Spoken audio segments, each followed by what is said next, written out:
Right. Okay, then I'm a bit small right now on the screen. I need to fix that, really. Need to look a bit taller than that. Alright, and that is tall enough, I suppose. Right. Okay, then. It's been a hot minute. I mean, I haven't been that active over the last few months anyway. Right. Steam. Come back to my main screen. Clear that list here, and then grab ourselves some Assetto Corsa Competizione. Alright, Competizione in Steam VR mode, okay.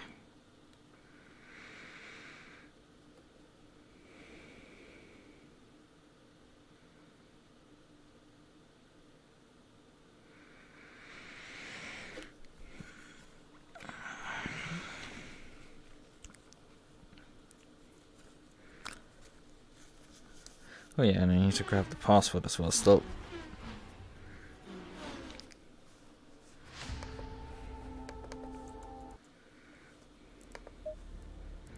Car's already selected. Don't even need to do anything on that front, which is surprising. Surprised to show a welcome one.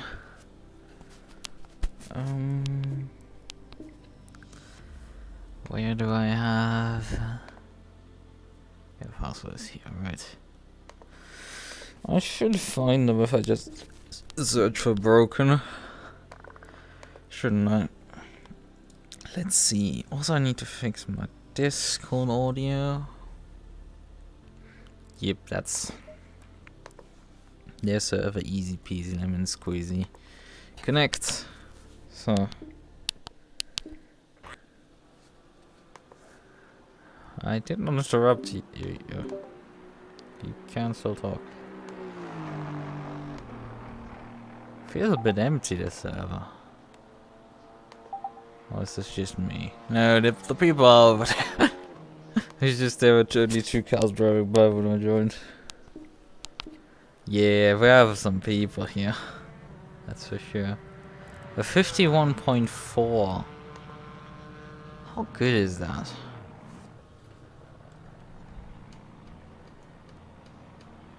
I feel like I'm either really getting good or there's time on the table. Lichten is in P6 with a Maserati. So there's some ground for me to make up and prove. 25 degrees Celsius. Okay. Brake pads type 2, we want that. Brake ducts. Rear down to 3, I'm pretty sure. Probably fine also with 1 click less on the rear wing. Maybe. Maybe, we have to see. Oh yeah, this is a setup with low tow. Normal setup with not that much tow on it.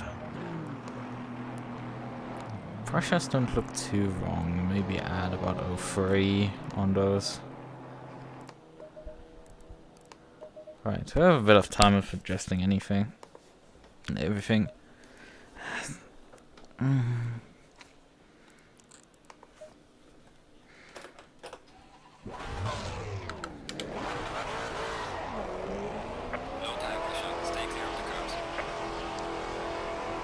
I did remember to sync the liveries before the race. But there aren't that many custom liveries besides the America Camaro. Looks quite nice. There's a few others. There's both McLaren. It seems everybody's using the same color as me. Some nice wheel spin there. But I love this car.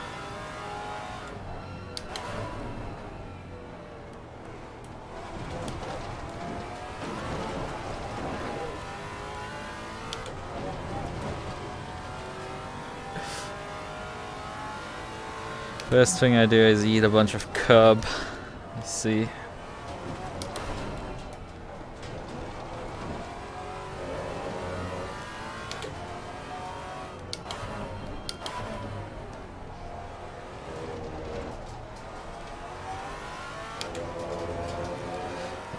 particularly right.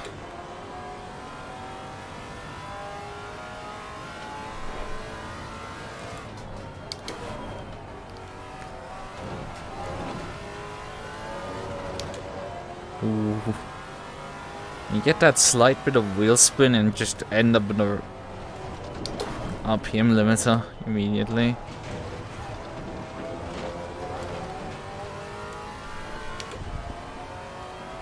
Why do I remember this track and sliding heavily through that corner? Which race was it I was racing here? Was it with the writer? Or where was the writer race? They did last year.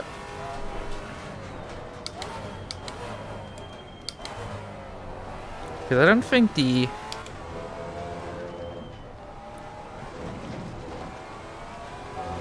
GT4 practice race did hit this track at all. Not GT4 practice race, the GT4 BOP update race. I'm not sure if we raced here, but I know some series ran here that I remember with the Maserati not too long ago.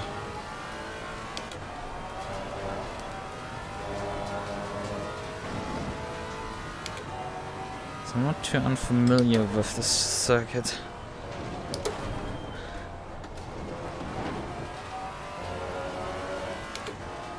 I mean, in general, I'm not too unfamiliar with the circuit. It's one of my favorites.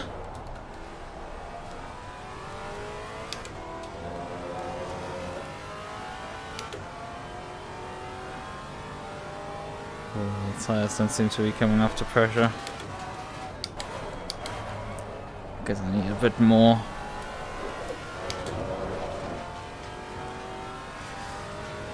What I'm doing so far.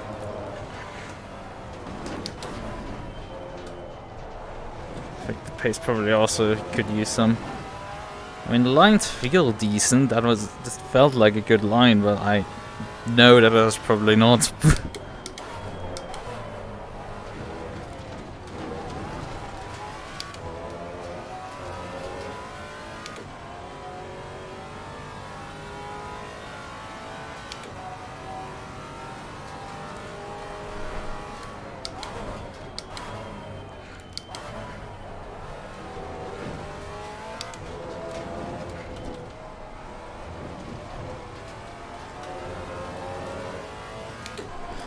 Really not sure if the right race was here or not. I don't know. Doesn't matter. I mean, the rear tires are relatively good up to pressure. Oh, 53. Oh, that's not good. That's not good, Chief. I'm miles off the pace. It's like 2.5 seconds off the pace. Car on the right. Clear on the right. That's awful. Yeah, 2.5 seconds. Ooh, that's not good.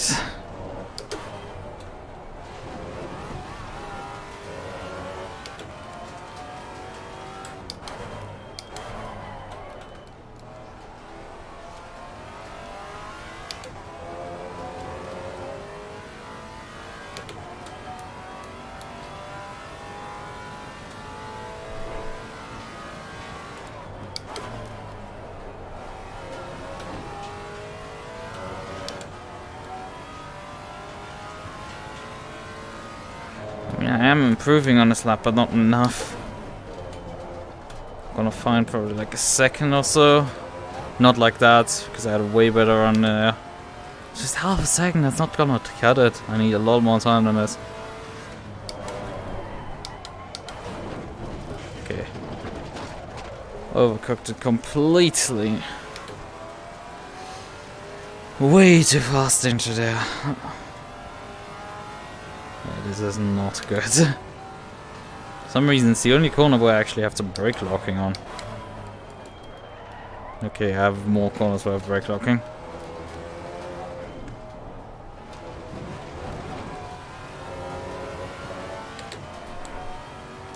Let's see what we can do about this.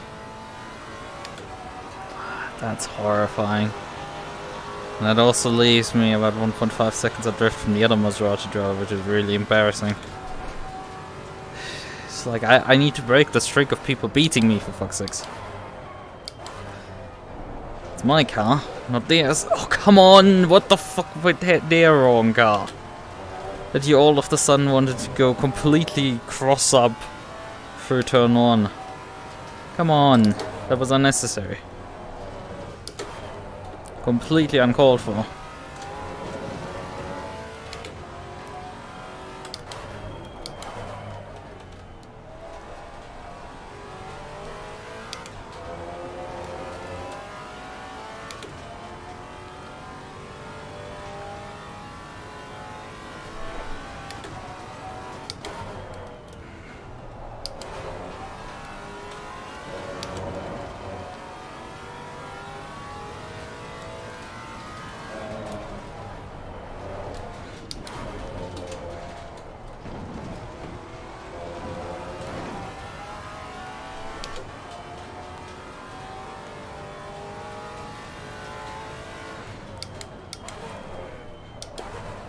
That's a bit better. But still, the lap time isn't there. Like, I need the second at minimum already. I know I've dropped time in the first corner, but that should still amount to a second the rest of the lap. There's some time here. And there it goes again. Or not. Can't decide what it wants to do, if it wants to go away or come. Time does not cooperate.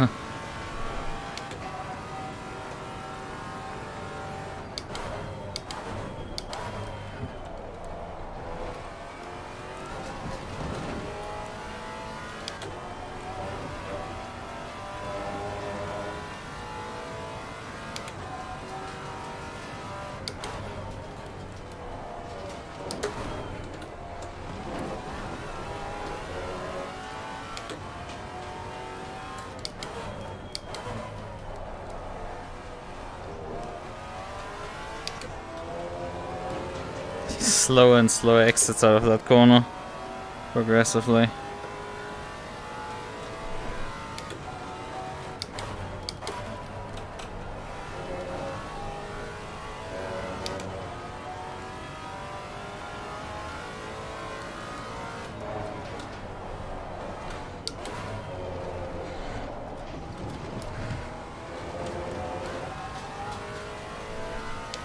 And another slow exit.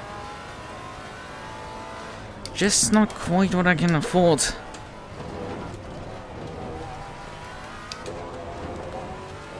And that's awkward. It's an awkward line.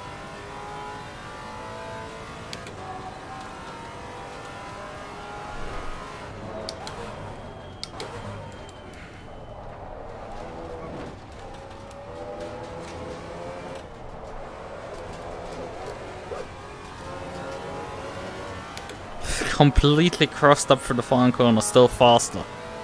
It's just... what logic behind it? None. Just does random things lap time. Get improvements where you don't expect them, and then you go slower where you expect to go faster.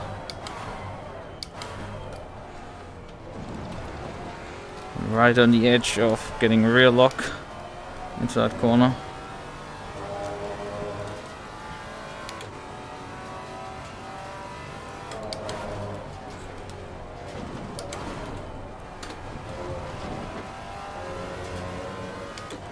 Right on the edge of track limits, I'm pretty sure.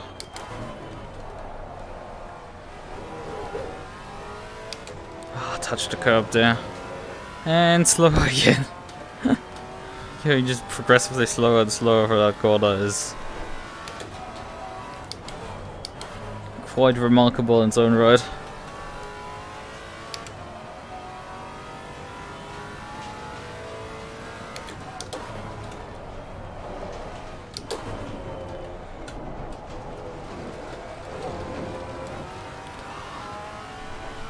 Not a bad exit.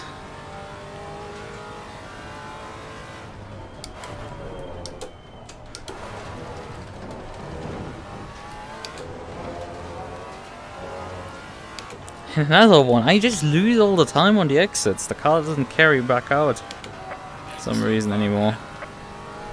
Very strange.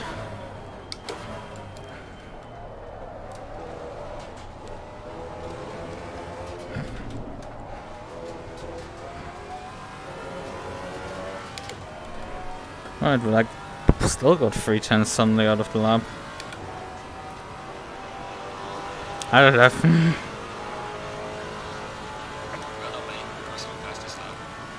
We're at least faster than the other one now.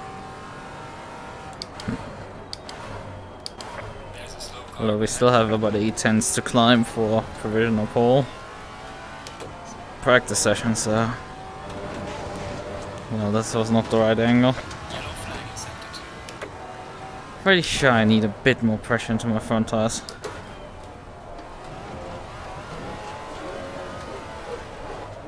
Also, the car's quite aggressive on the rear. It really wants to step a bit out there. Alright. Some work has to be done here for sure. But you can definitely say we're not winning any. We maybe clutch a race win here, but I think in this championship in general, I know today, maybe it's probably one of the better races we have in this season. Winning a championship? Nah, fam. Not happening. No chance. Just none. They have us. There's just no way in hell I can come back from such a deficit. Winning today? Maybe. But I think expecting more than top 5 is gonna be a tough ask. Top 5 is possible, but I think going much further than that is not really. On the other hand, it might be that also people have grinded the living shit out of this specific race, so you know, you never know. Let's not complain too much, it's just get our head down and drive. They say to go to the briefing, but there's no briefing channel so far. From the voice channel for the last 10 minutes of the practice session. The instructions. Okay. You don't have a briefing channel like everybody else in proper fashion, but fine. I mean, technically. I mean, in the. On what's it called?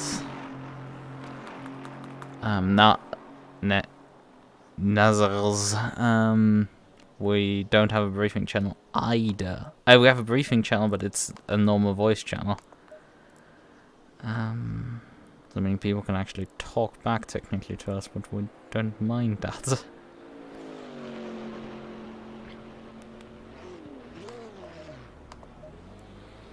Because, you know, if you go too obnoxious, like a bunch of grown-ups, we can talk about it if necessary. Alright, I think some slight improvements in the tire pressure on the front. Maybe a bit more brake power on the rearward bias. Like that's so oh, this thing runs with like a right height increase on the front. What? What is this? That was weird. Decrease the right height on the front.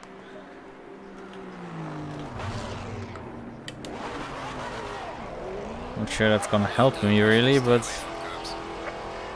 that's the other Maserati. That's the other Maserati in black. I have to terrify a few people in the top 10 here. About 10 minutes left before we have to get. Before we have to get into Discord. The MUQU flashing by.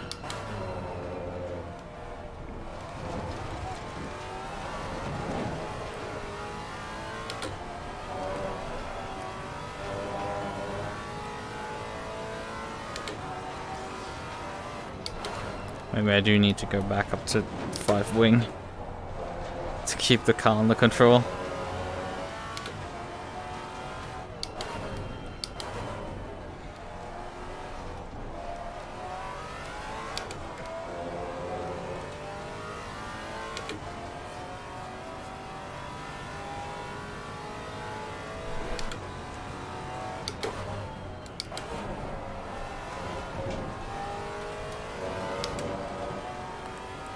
Not sure. I'm terrible with names. If it's the admin that contacted me, he's driving Maserati, but I thought we had like 3 Maserati drivers on the grid, and we definitely have only 2 so far.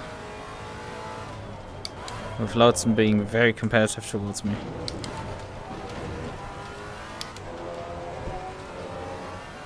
I mean, yeah, he's technically 4 tenths slower than me, but like that's nothing.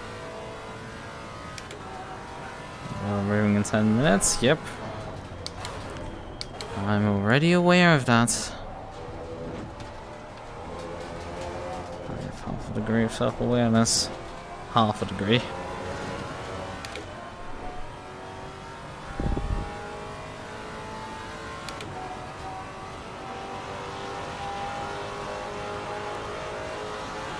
Getting temperature into tires is a difficult task. Yeah, and the fast guys are continuing to increase their pace, it seems. Slow car ahead. Here in the last minutes. Yellow And flag, 10 yellow feet flag, in there. be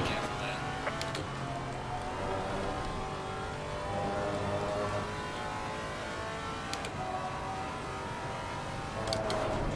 there. I don't think I have that much more left in terms of pace in the car.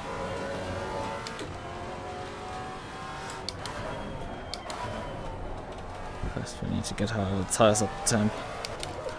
Oh, come on. To be really cautious with the throttle out of Tosa. I think it's Tosa? I don't know my corner names correctly. Otherwise it will light up the rear tires and spin. And then you lose time, having to lift off.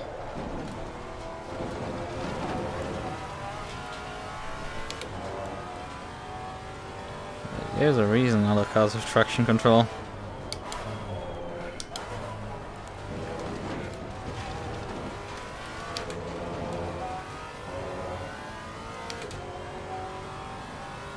Well, we've been 2 tenths on our outlap here, so that's not too bad. I mean, lap times were set on a slightly worn in set of tires, so this should be an improvement for sure. Oh, I didn't check how many tire sets were available. That should be enough. Should be enough.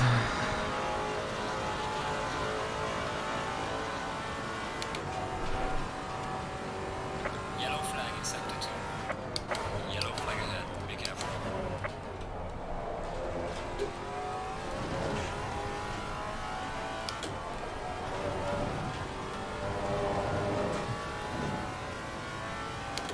Yeah, that's not the right line.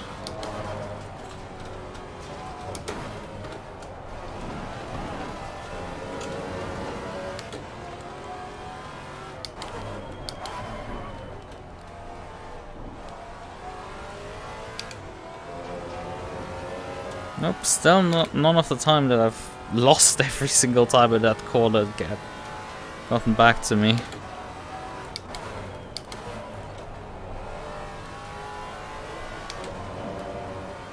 Odd how the front right tire is really struggling to get up to temp when it's the outside tire on this circuit. Yellow flag, Come on. be careful there. Can't even make the corner there.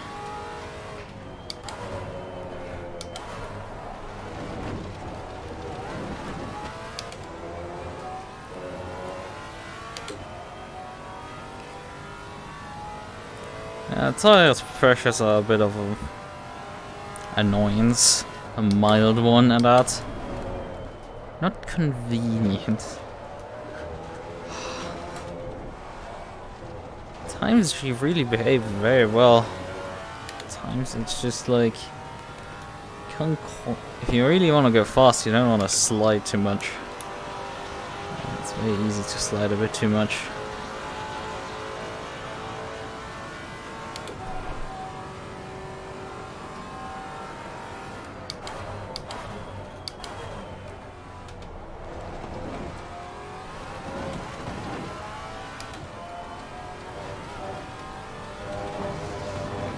That's a bit wide.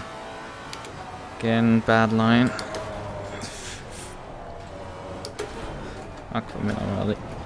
No, not Aqua. Man, my corner names are really lacking.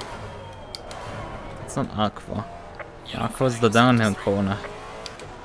What is it? Tamburello. God.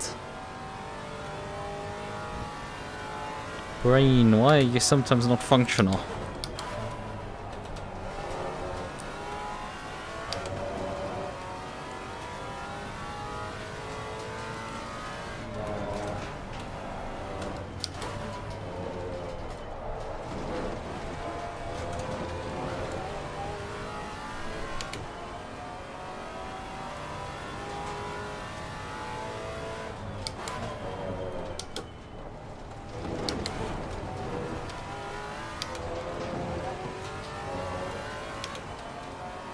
I can match my own time, but I can't exceed it now, which is also fun experiences that I kinda like, unfortunately used to. Is that also the other Maserati in front of me? What car is that in front of me? Nope, that's an Aston. At that distance it's hard to ID.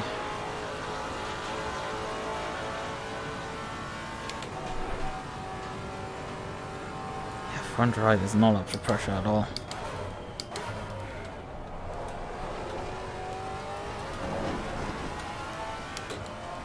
There is the time gains that I know are possible on the chicane.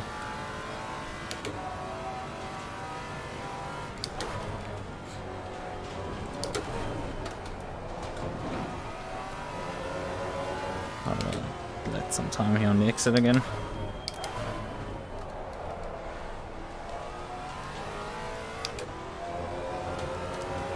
Finally, a bit faster exit there.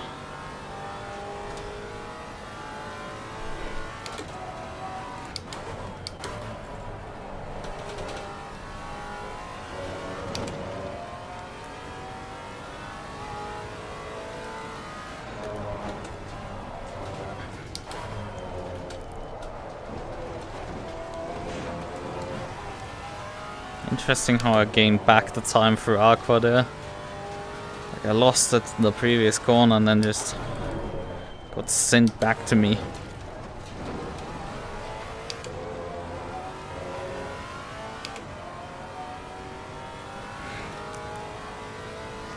It's just sometimes really strange.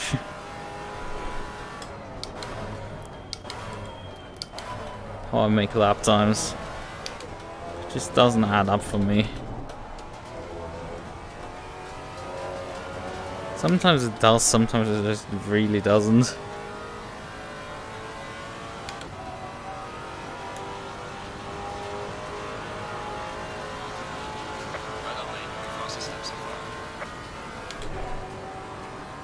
Right, one lap. That guy missed the chicane completely, basically.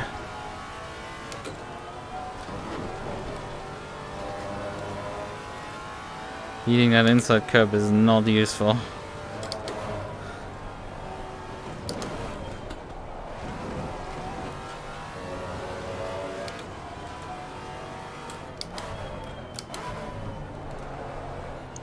Car on the right. Clear on the right. I don't think he intentionally wanted to let me by, but thanks.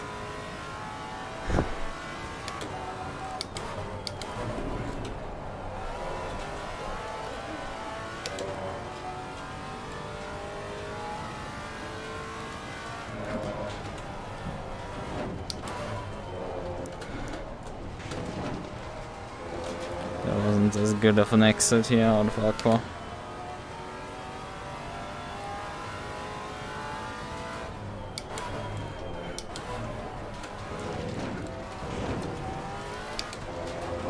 Well, that's still not track limits?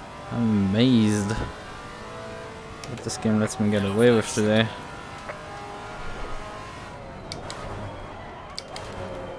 That's a front right lockup.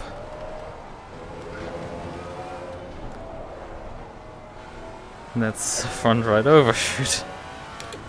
Let's just come in. Not sure I need a pit stop or anything like that.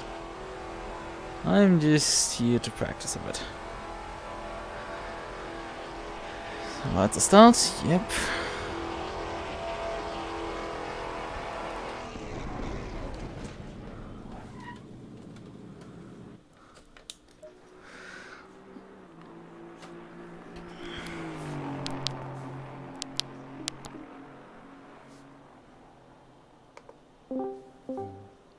Hello? Yo, yo, yo. Howdy, howdy. Alright, we'll just wait a couple minutes. Just maybe, no, not a couple minutes. We'll wait 10 more seconds to get everyone back to the pits. And we'll Somebody didn't restart catch the memo there. briefly. Matthias, should I pull your father over? He's in the wrong voice. Oh yeah, drag him over. Drag him over, drag him over. I drag him over. Yeah, do that, do that. Alright, I think we have everyone. Jennings, do we have Jennings? We have Jennings. Alright, there we go. Everyone's back in the pits. I love to see that. Perfect. Alright, alright, alright. Welcome, everyone. We are so happy to see this many signups, this many new drivers. So if you are new to Broken Bone Sim Racing, that is BBS, you are very welcome to our league.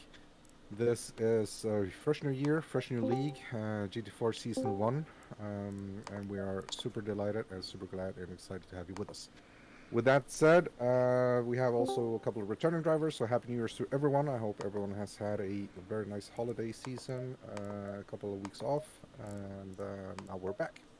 So, let me run through a couple of things that I briefly said in the announcement that I made on Monday. This will be a little bit more thorough, a little bit more detailed as to how our league runs, our formats in practice, quali, and race sessions, and what you can expect moving forward here at BBS. So first and foremost, our quali format. There is no racing and no overtaking allowed in quali. So you are responsible to create the space between yourself and the driver ahead of you. Don't worry about the driver behind, because he or she is responsible for that distance. So please make sure that you create enough space between yourself and the driver ahead of you. We usually run our leagues with splits. We have chosen not to do that for this season because we were a little bit unsure on the numbers. Regularly or ordinarily in our leagues we run Silver Split and Pro Split, where Silver Split will get released first. This is not the case for this season on GT4. So every car will be able to use the full 30 minutes. And yes, there is a full 30 minutes of qualifying stint, so there is plenty enough time for you to set a valid lap.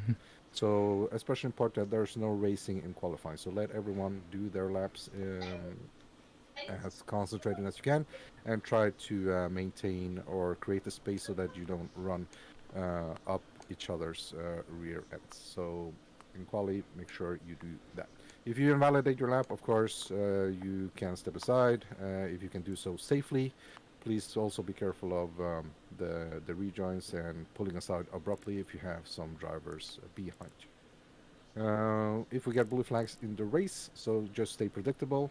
No need to move off the racing line. However, we do ask in this league that you do not defend the inside going into corners, especially after long straights. Maybe you can cooperate with the driver behind and lift a little bit on the straight, but there is no need to pull off the racing line. Stay predictable, use common sense.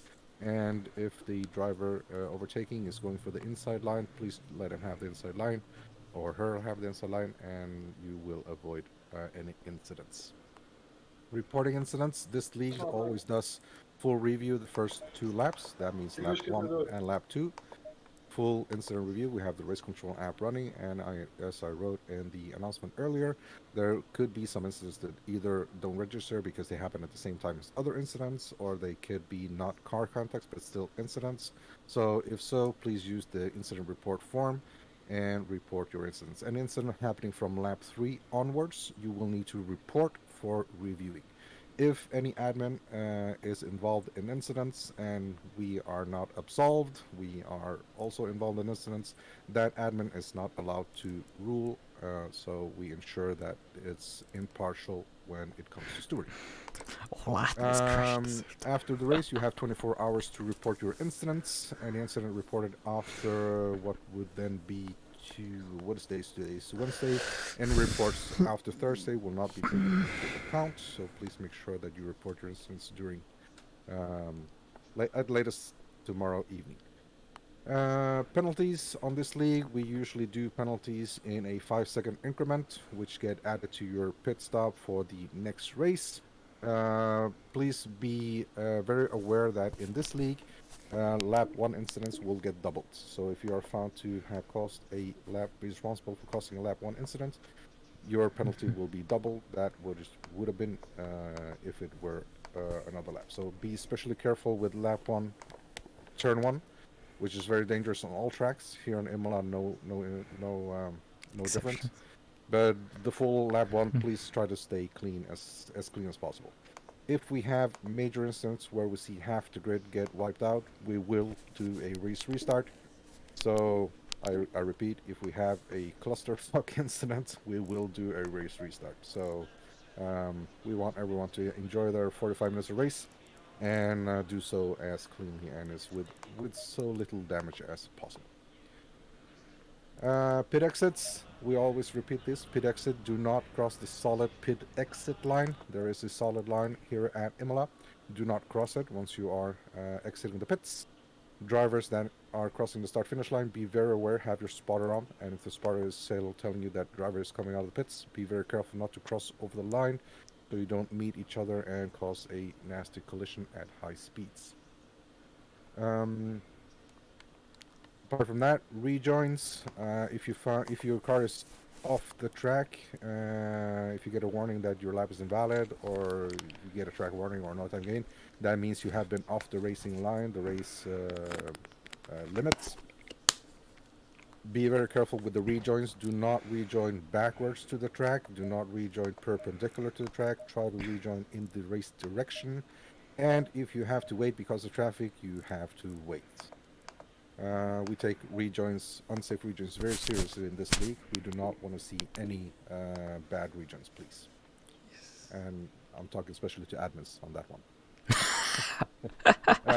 Voice chat, you are very welcome to stay in voice chat during the race. However, you are not required. So once the driver briefing is concluded, you are welcome to leave the voice chat. We also have an automatic voice channel that you can go to and create your own voice chat channels. And if you go to your own Discords, please do so. You're only required to stay in voice chat for driver briefing. However, if you do stay on voice chat, we have a lot of fun in voice chat. There will be no disrespectful behavior. There will be no discussing incidents. Text chat is closed to everyone except admins during quali and race. So if there is anything you would like to write to us, please use the Discord.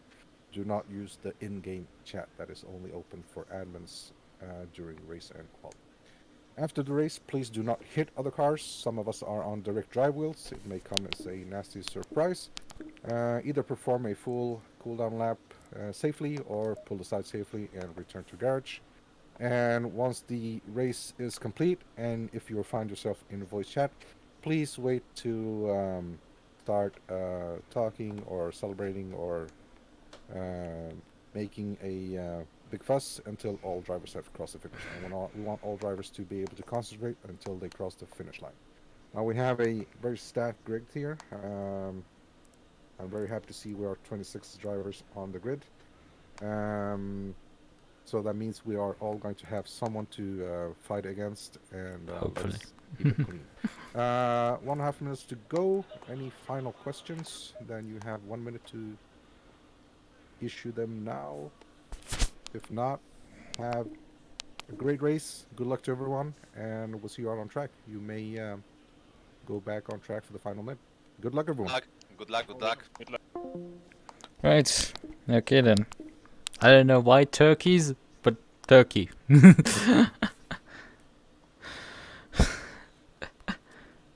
This is just on the list of random things to happen. A bunch of turkeys fits in. Right. I mean, there's no point in really driving out right now. It's just wait the last 40 seconds. I've already trimmed in the qualifying trim, and I just need to then hit drive once we get into the qualifying session. Simple as that.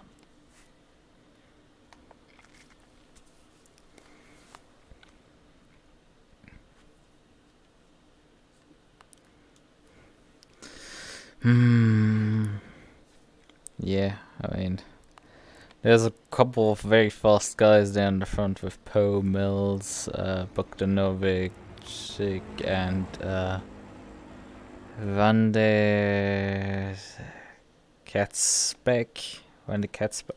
Right, now. Green light. Go, go, go. Van de Katzbeck.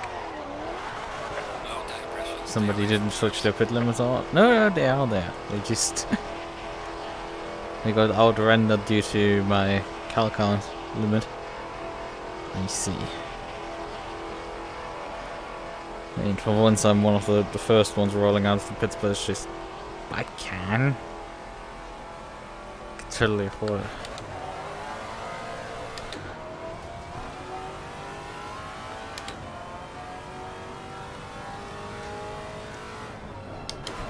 They did say no overtaking during qualifying. I don't think I will be facing many issues due to the cars in front of me being quite some distance ahead. Mainly just the cars behind me. Slightly concerning.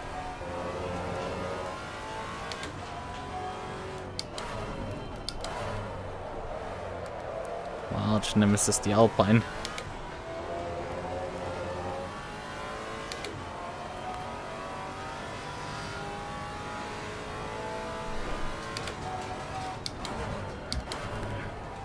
Yeah, those fast guys were quite a bit faster than me. In practice there's a yeah, turkey.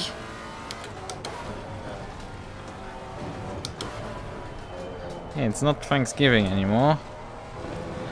Thanksgiving is quite a bit away. So Turkey Day is not coming.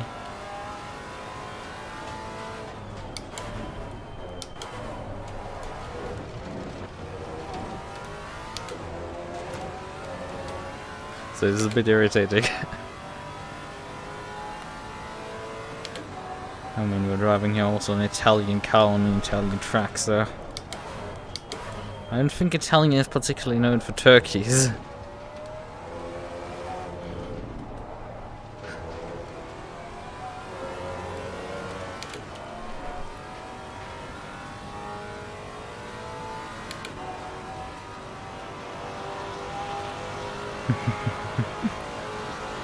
More turkeys. But I mean, there's no complaining about turkeys. They're tasty. Good stuff.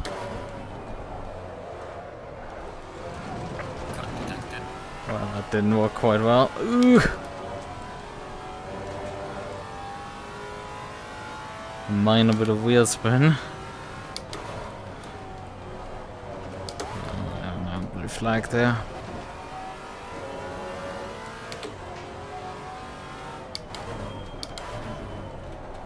Problem is, if I let him by, I'm then stuck behind him, and he has like not a massive margin to the car behind of him, so it's a bit. I have to drive fast to not hold him up on his lap. I mean, I'm keeping over a second, so it should be fine. I know that I usually probably need a few laps to get the tires really up to temp. Temperatures, oh, the temperatures have gone down. I should have put more pressure into the tires. Well, that's what happens when you drive out immediately. can't do anything about things changing. The radiators are fine pressure-wise, it's just the fronts that do not want to come up. They just do not want to work. Or they do not work till I lock up massively. Then they suddenly up to pressure. Right, what will we get actually as our opening lap here? 52 to not good. Not good.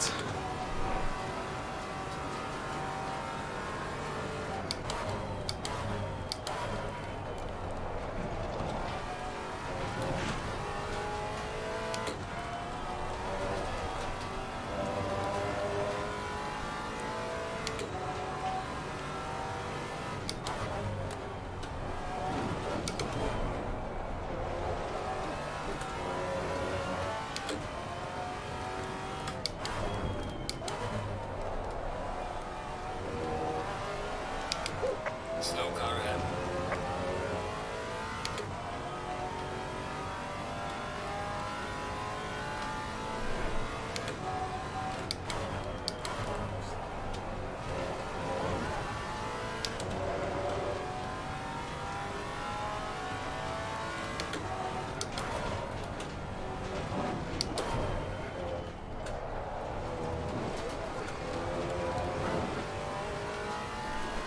Although on the other hand, that was a warm-up lap, so who knows.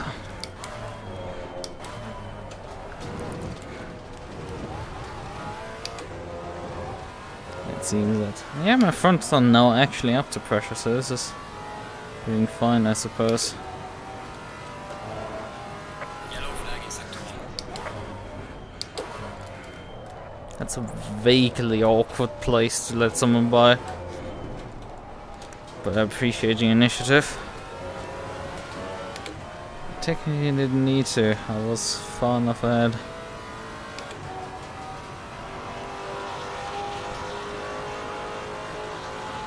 Yeah, but the lap time did not improve much from the previous run to this one. There's a slow car up ahead.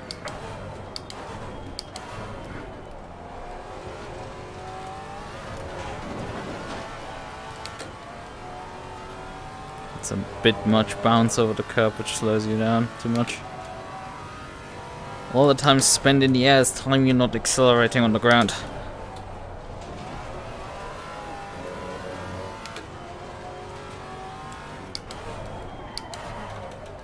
I mean, it's good for tire wear. Besides that, the airtime is not good.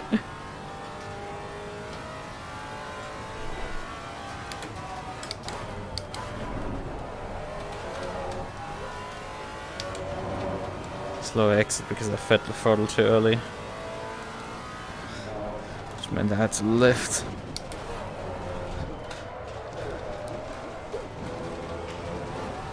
And that was too sideways. Yellow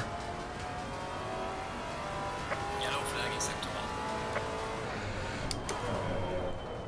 1. That was... didn't slow down. Not the first time I've faced something like that, but it's certainly shocking when it happens occasionally. Press the brake pedal and then suddenly the car doesn't stop. Car up ahead. Yellow flag, be careful.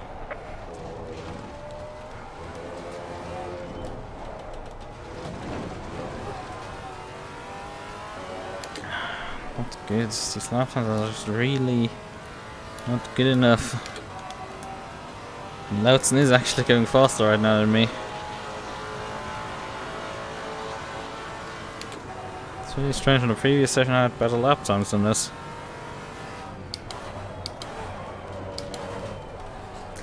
Okay, that was a bit much forward brake press, I guess. Yellow flag, be careful.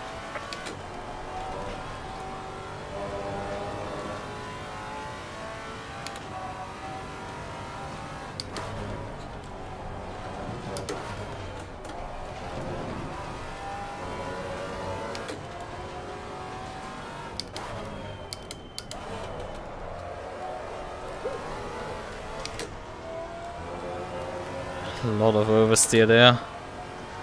I pulled it back in.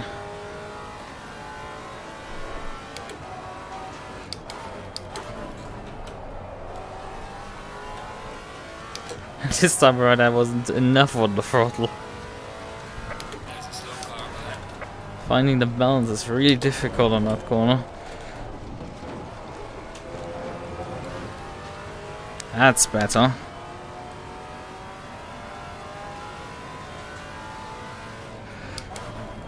Yellow flag in sector 1. There's a slow car ahead.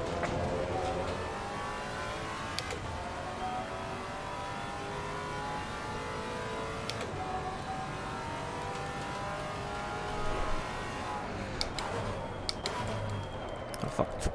Okay. Car was not getting stopped there. Oh, and it didn't get that right out of that corner.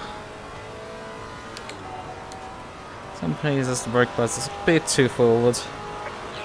And some others it works perfectly. Well made, this has been your personal best. Half a second right now off the pace.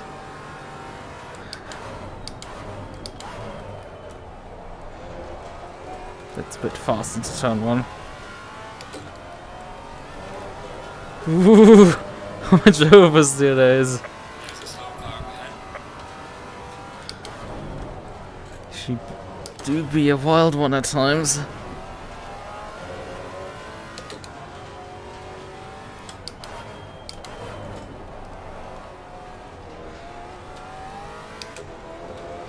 Yeah, that's not the right line. I need this like very late apex. I need to overshoot the corner on entry and then Yellow flag you in can only sector get the right line.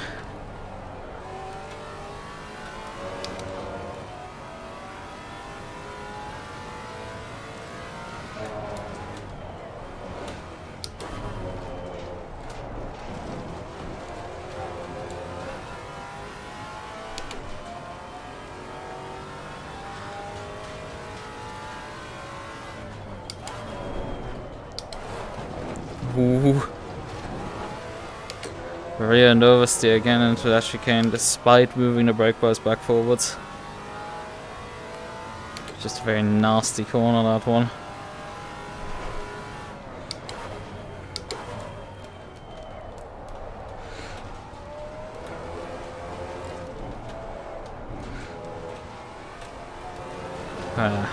Not better at all.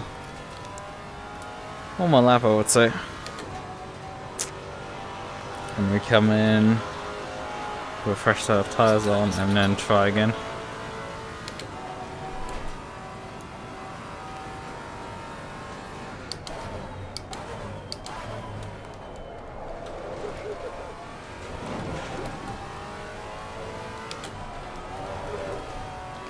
I mean, I would be like, well, how are you spinning a car out there? And then I'm like, also, well, I'm driving this much sideways through this section, so, you know. It's still impressive to spin a car with TC out on that spot, but well.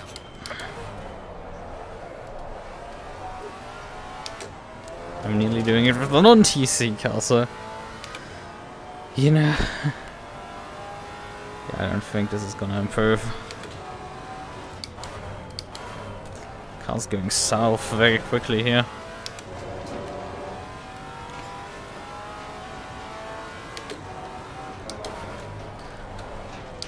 I guess I'm just abusing the tires.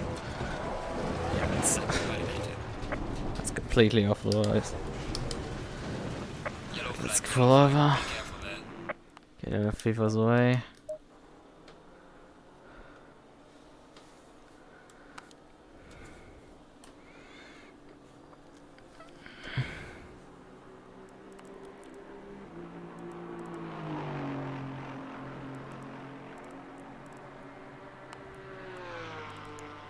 This is tight at the top. And it's not 15 minutes to go roughly in the session, so it's long from done at all. Everything is still to play for.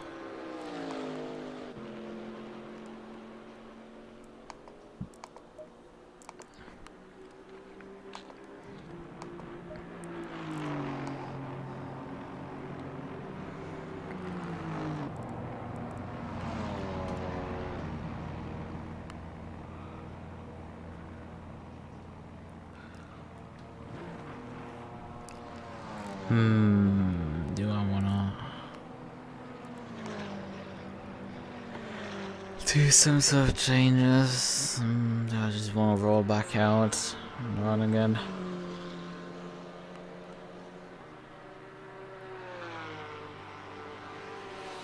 Yeah, the fast guys have finally started actually setting the lap times, because I'm getting demoted right now.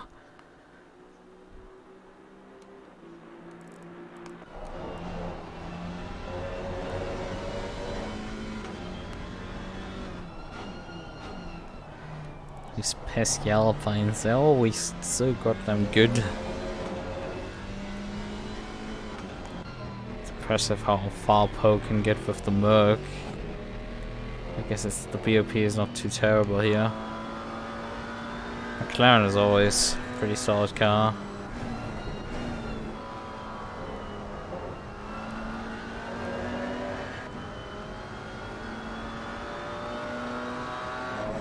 And McLaren in front of him looks like a Ferrari from the distance with that white stripe. Right, I think it's time to hit it again. No time pressure. Stay clear of the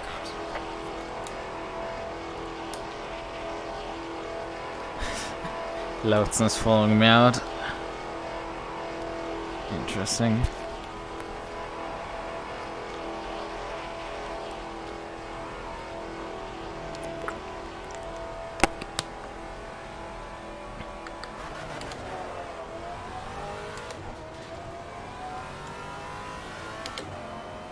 Any other cars coming from behind? Seems Yellow flag, be careful. like not the case. Ooh.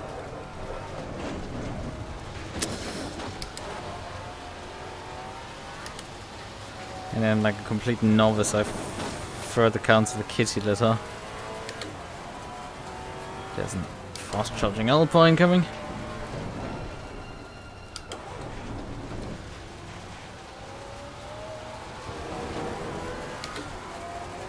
And more kitty litter.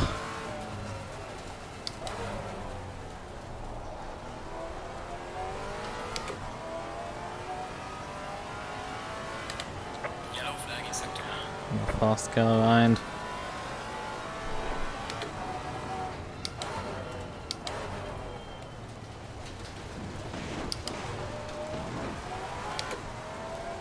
Another one! Can I just get clear at this point?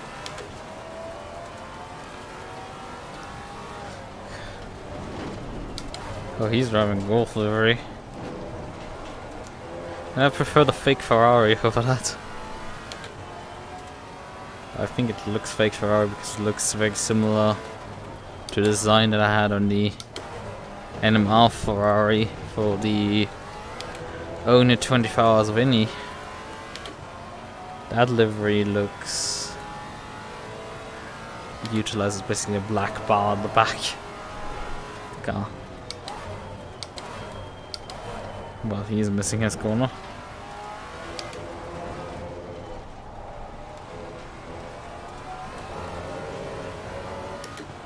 Probably bailing to get a fresh set of tires. There's a few cars about 2/10 up, just under 2/10 up the road from me.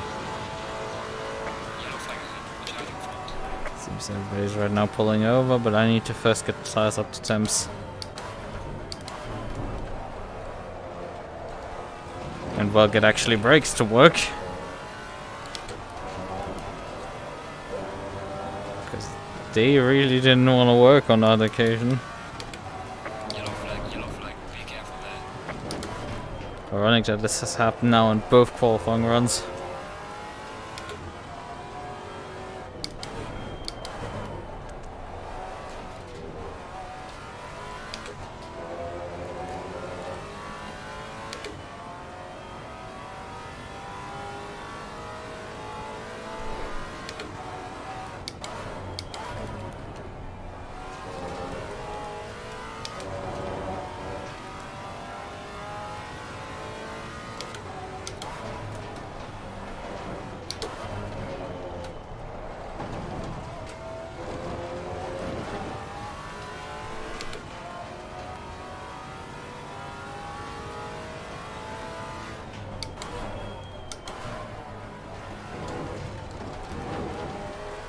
This championship is gonna turn painful once we hit the other tracks. Because if it's this goddamn tight every time, this is not gonna be fun.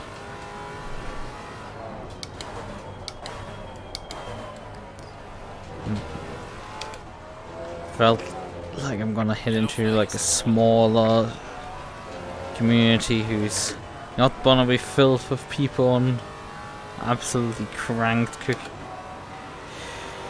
But I guess I miscalculated. Because definitely Broken Bones has a lot of really good drivers. Oh, come on, brakes. Why are they not failing me? Twice in a row they just didn't work into turn 1. Eh? Eh? It's really frustrating. Use my same braking, my everything, and it's just failed me.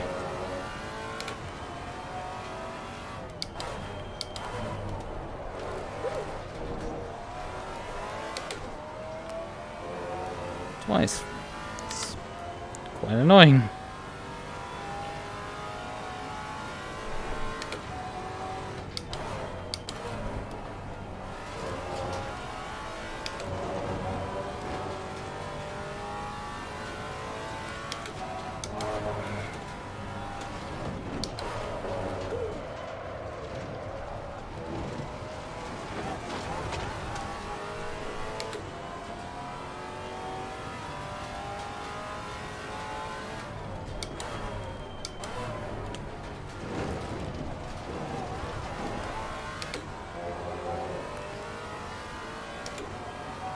Both laps have been absolutely garbage. I don't know if I can actually improve at all anymore. Yellow flag in sector 2. I didn't even change anything on the set, it just doesn't want to work anymore all of a sudden. Pace isn't there, everything has vaporized. Once again. Losing time in sector 1.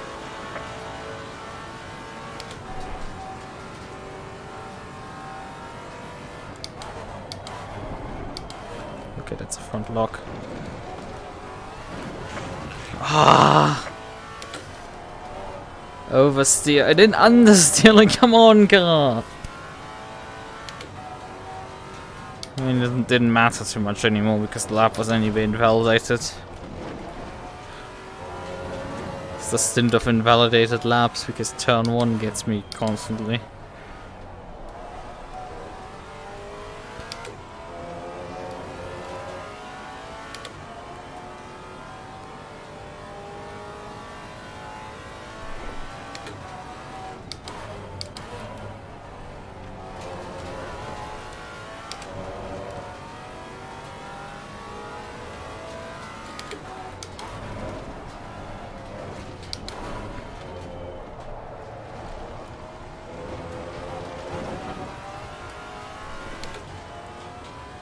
Yellow flag in sector 1.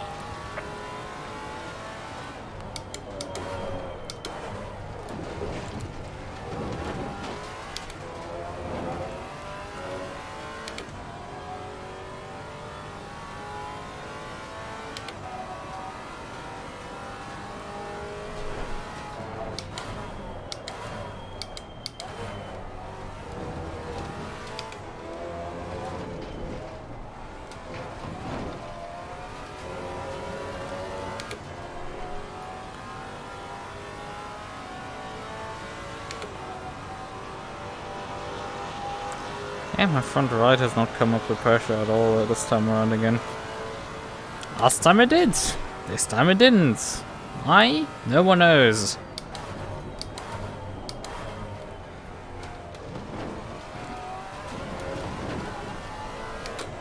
Hello! What the fuck was that car?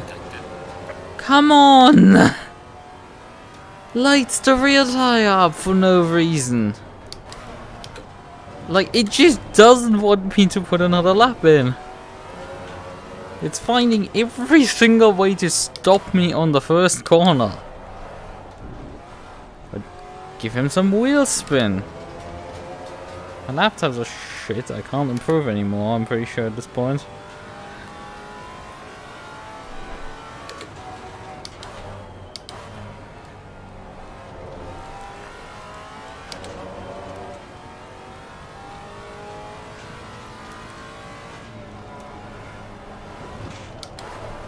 Oh, hello. That was too much rear bias for this corner.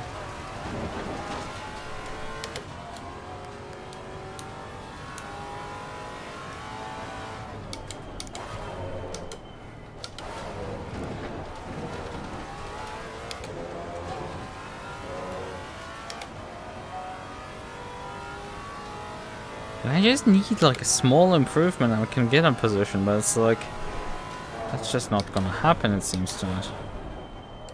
Oh, I forgot to move the brake bus.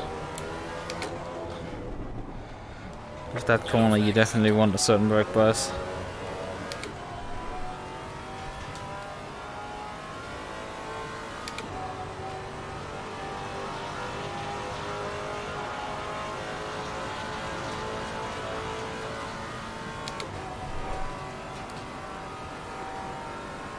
Slow car ahead. Hello, brakes. Again, not turned up for the race. Again. Stopping power just gone all of a sudden. Oh, I hate when that happens. We just need to now get some consistent laps in to get back this feeling. How the hell did you lock on this? Because I'm pretty sure I didn't... Oh, I didn't... No, I didn't move the brake bars back fully. Fuck off. God.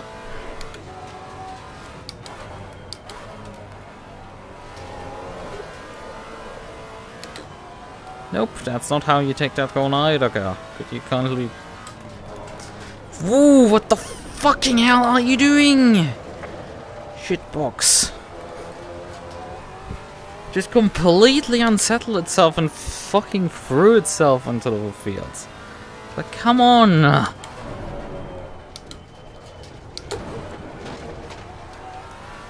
Brake's not working.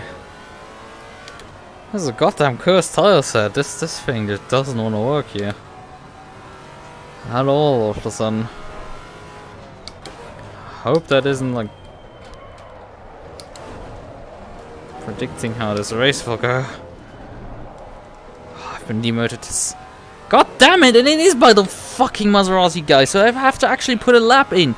And this shitbox will not let me do this. You've fucking thrown again. I shouldn't swear this much, but like, god damn it, I'm really annoyed that I have to just do this again.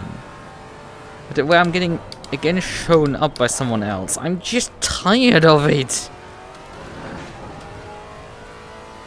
I pick weird cars so I don't have to be last all the time. For people to not constantly have their weird advantages on me. Alright, I'm tired of that shit. Because everybody else can go faster than me, constantly. Problem is now I'm running on the back of this Porsche. It's not like this lap is anyway gonna be improvement, because the car jumped the curb there. Oh, how brilliant this is. At all. Hello, wheelspin machine. Could you kindly actually work? And stop trying to murder me constantly at every other. Hello, could you kindly take these corners here properly?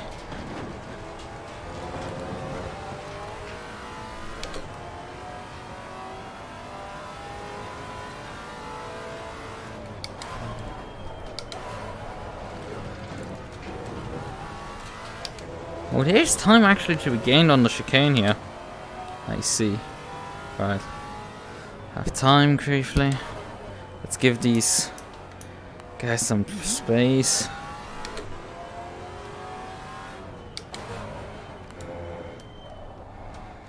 Work is not too concerning, mind. Let's hope this Jeanette doesn't. What the hell are you doing?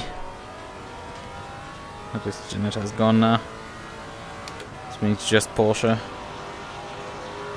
I'm down to my last lap of fuel. That's a strange one. Yellow flag ahead. Watch out. Rear wheel spin! Slow car ahead. There's so much of it! Flag in sector 3.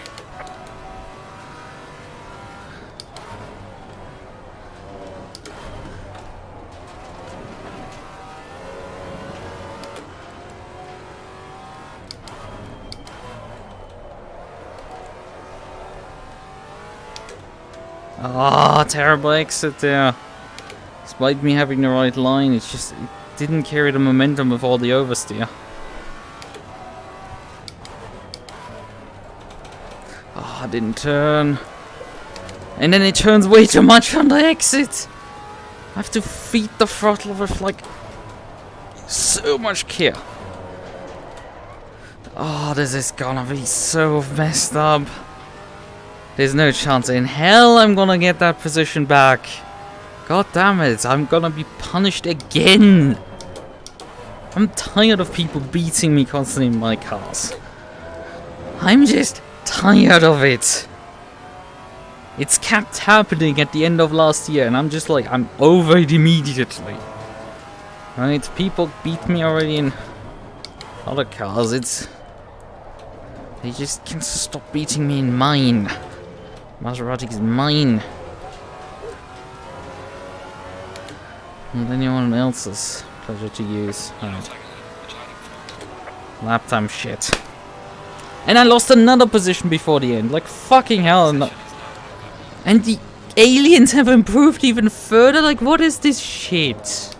Come on. Like over a second now off the pace in the end. Because the aliens have pulled out some pace out of their ass. While I'm stuck not even getting my pace together again. Okay, let me get back to the garage finally. And not get me stuck again on a screen. Like, come on, let me at least get back. Goddamn aliens. They're not fun to race against. And that's what I said, like, half a second is nothing, and then he's like a tenth in front of me. That's the difference. I hate when qualifying is this tight, because you just get... Your car doesn't work suddenly, and you just get completely and utterly screwed over. Because that's how it is. And it always happens to me. Always. And I'm really not happy about when stuff like that happens. I'm really not. It's just pain. Like, I just can't have nice things. Everyone else will just, they get pace randomly.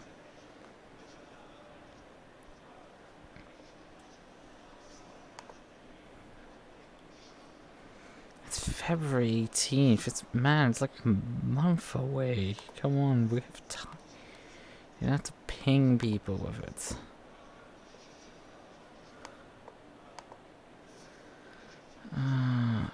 Right, we need to figure out how much fuel I need because, again, it lost its fuel values when we switched sessions, which is just, I love that also. Zimap, thank you. You can't even do that properly. Like, does it have to be that everything lets me down tonight? Everything? It's like...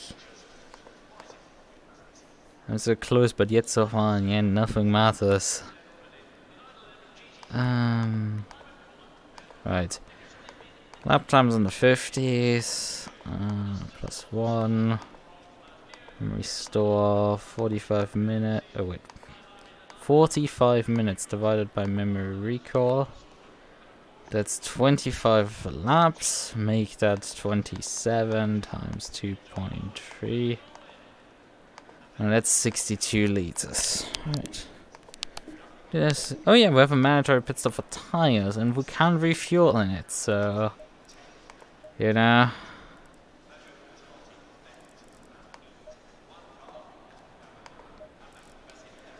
So we might as well.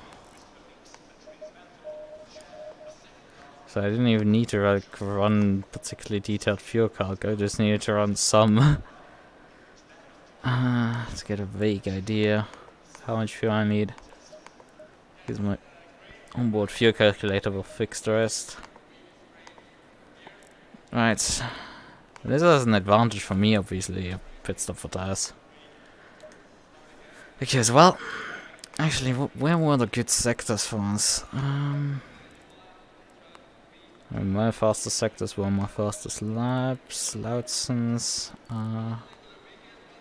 also basically on his fastest lap. Where was he faster than me, really?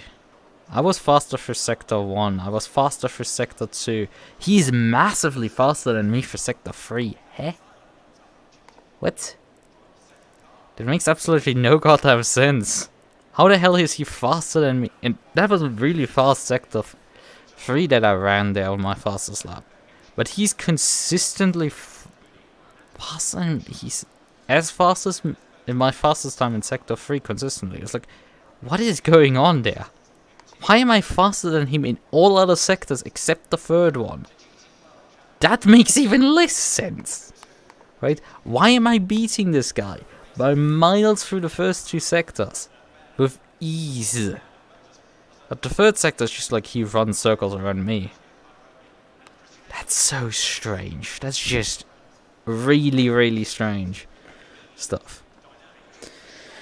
Okay, sector 3 includes Aqua, includes the chicane, and includes the braking zone for the final 2 corners. So, I don't know, he must have like some sort of advantage in those. Right. I mean, low fuel on this car isn't particularly the best option, but hey, we're gonna start with about 35 liters, so let's hope that halfway works. Also, it could be because I'm running 4 wings, I have maybe a straight line speed advantage, although that shouldn't make that much of a difference. I'm carrying the speed, I guess, through the entire chicanes and everything. Right. We have some positions to make up, because I ain't taking this lying down to be beaten again by someone in my car. It happened on the BOP update, this is not continuing. I'm not letting you get away with that one. Go in single file. This is my Maserati, not yours. I make that very clear.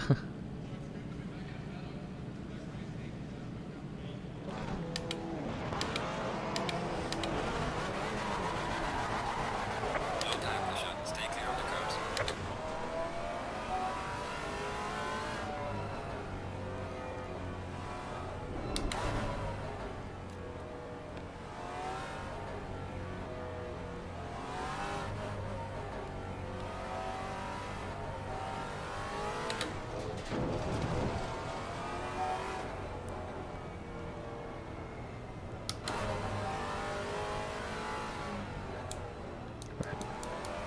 Move the brake bias backwards.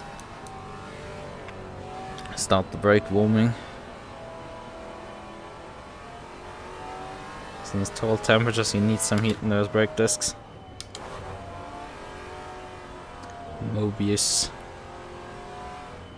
It's Morbin time.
Interesting, the brakes are completely a green still, but there's... you can hear them scraping. The brake temp display is not particularly that good.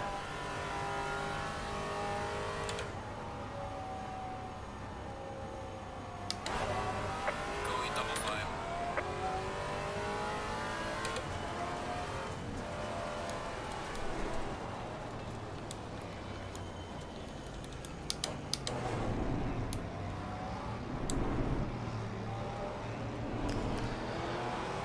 .4. That's my brake bus, as usual.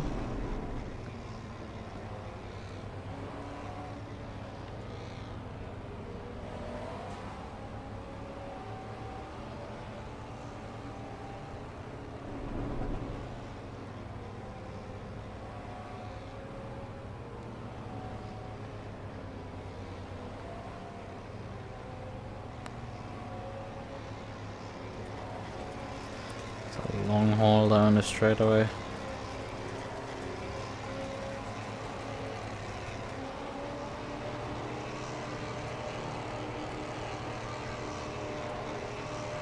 Green light, give it all you can.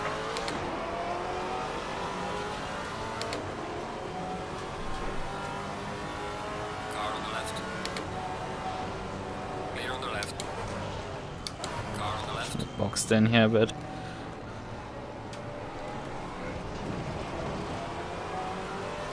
Clear on the left.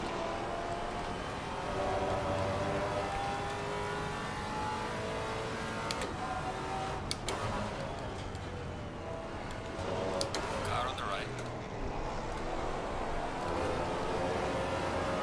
Clear on the right. Ooh! Car on the right. Clear on the right. Nearly hit that Alpine.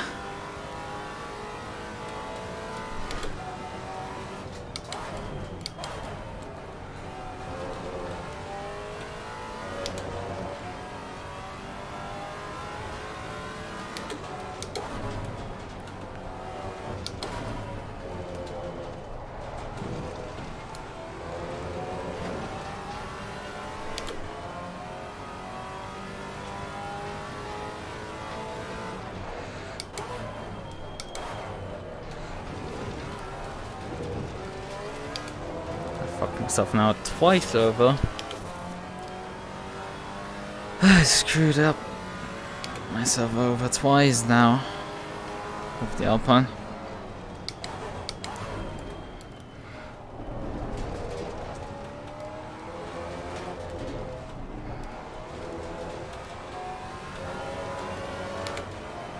Now straight away, let's see.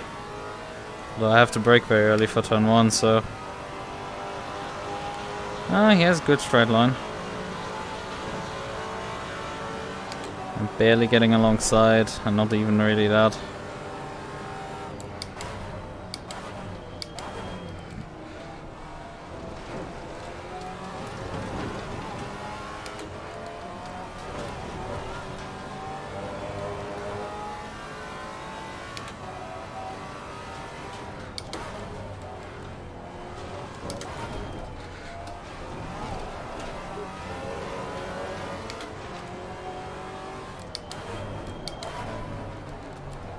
I think the Alpine is up to pace now.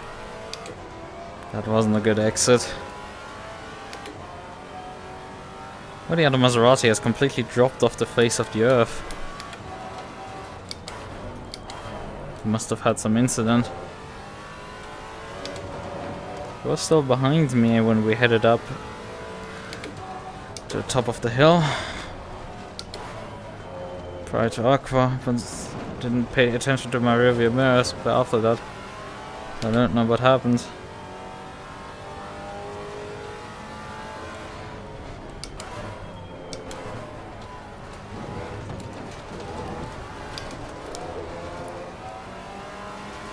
My line is already awkward enough, and following the Alpine through there is even awkwarder. If that is a word. It's the difference between an Alpine and a Maserati in braking.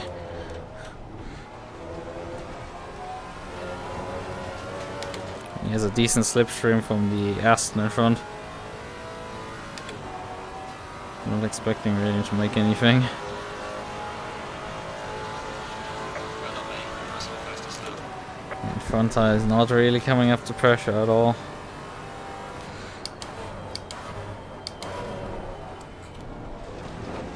I do have to run up till about the halfway point to get my tire stopped in, because I do gain time from my tires. It's not just I have to checklist the tires. Oh, come on.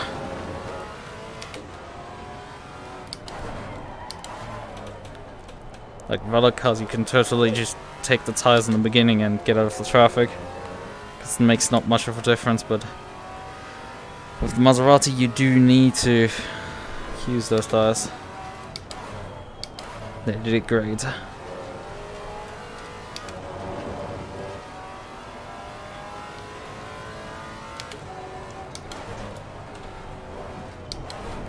Sure, if necessary I could make it.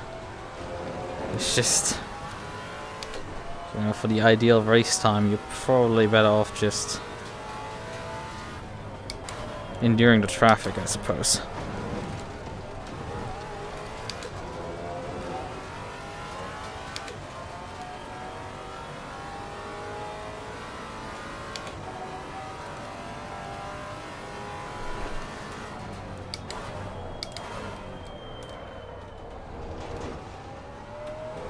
I also lost quite a bit of time on this lap. People are starting to organize themselves and just pull.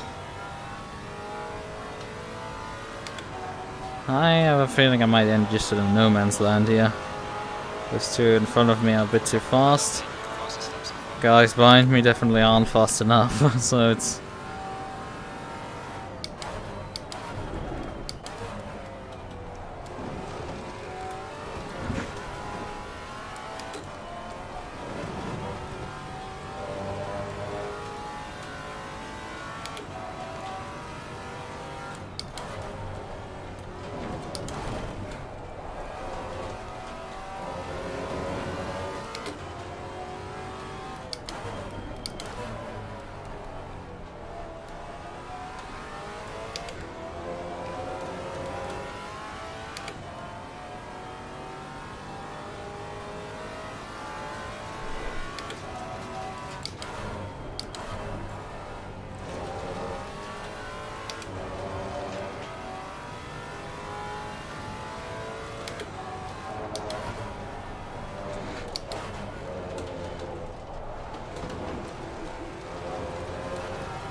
I think I'm on course to go faster than I did in qualifying.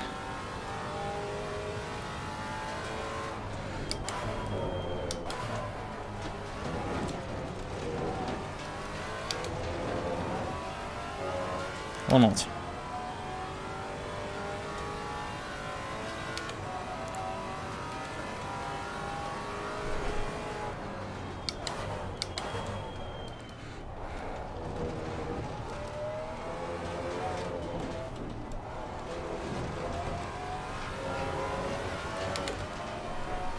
And then at least my practice pit entry wasn't for nothing.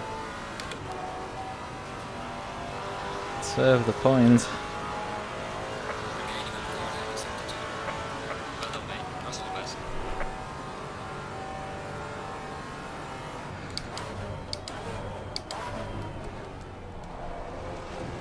Somebody must have skipped the chicane there. I think that's the McLaren in front. Although he didn't lose enough time for us.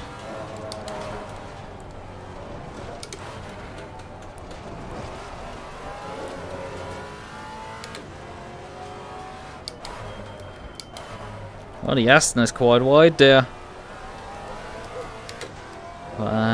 That's gonna get feisty there, but I don't think the Alpine has quite the pace to do it. He can only make himself wide in the mirrors, but the Aston had enough grunt there. Keep ahead.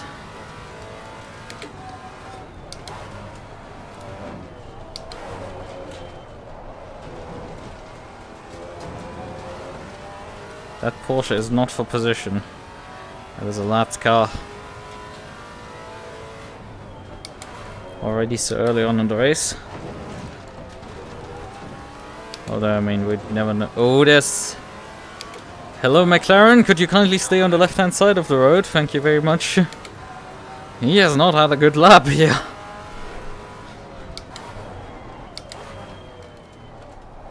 But if he gets his stuff back together, he's gonna come after me, and...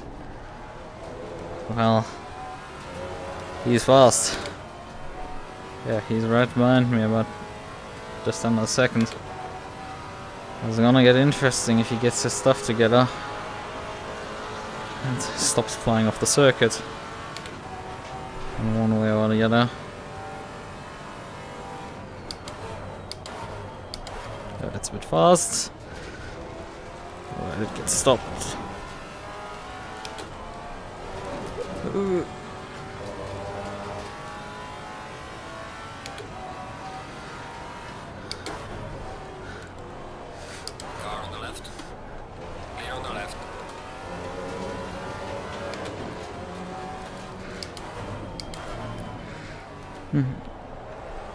Not quite able to bait him into a mistake there.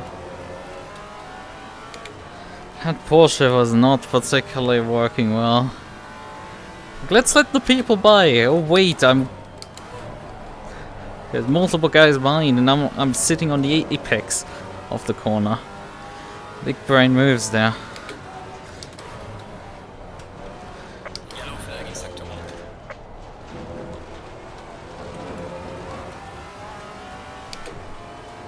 No, not really intending to go up the inside. I find it interesting that he didn't even try to defend against it. But he sorted out his chicane because he's definitely running fast out of it.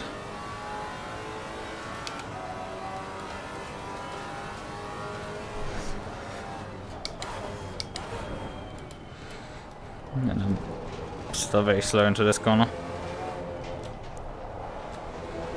Not sure what to make out of the McLaren. It's quite present in my rearview mirror. Probably lost a lot of time with that Porsche.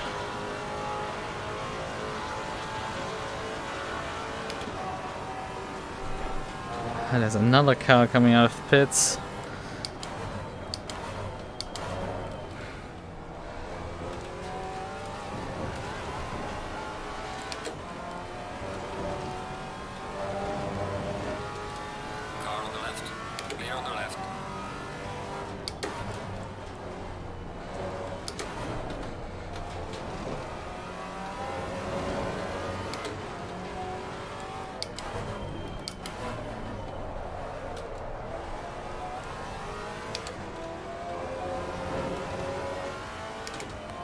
Oh, the Mercedes, one of the fast aliens, has a drive-through penalty. This early on for track cuts, I mean... Been there with the circuit, getting me out bogus track cuts, so it's not a foreign concept to me. Ooh, the Aston quite sideways there. But we're not close enough. None of us to strike on that one.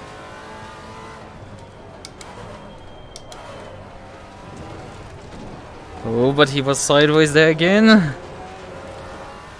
The Alpine is back all over him.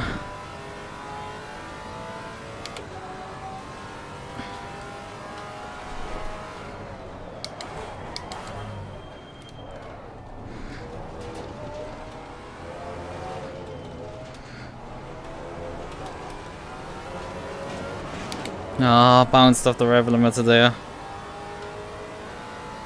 Cost me very big.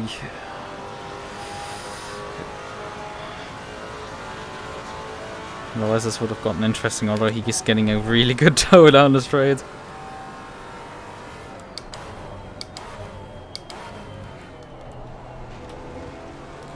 Car on the right. Clear on the right.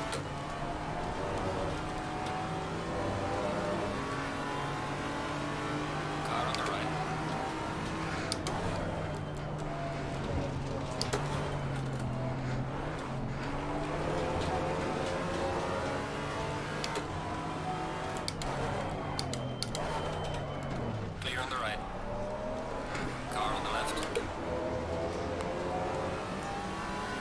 And I have the Alpine now up the inside. One massive switcheroo here. Clear on the left. Car on the right. Clear on the right. No point in trying to send her on the outside. I've learned that one the hard way. Ooh. In the SOP race, now I think I remember.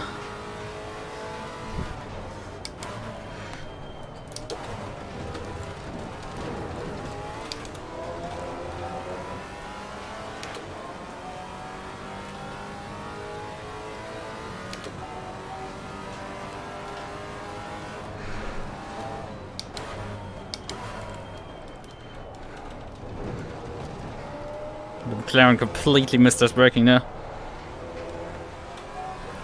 So just saw a McLaren flash by. But yeah, his line for the last two corners is just too fast for me. I can't keep up with that. Falling behind to the car in front in sector 2.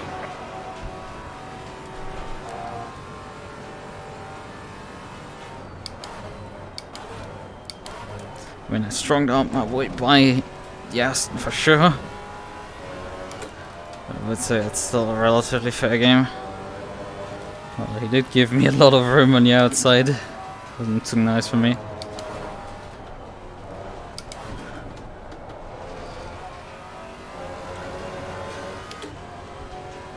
And it didn't work quite well for me because I lost the position then to the Alpine again, who was like spotted the opportunity and used it as well.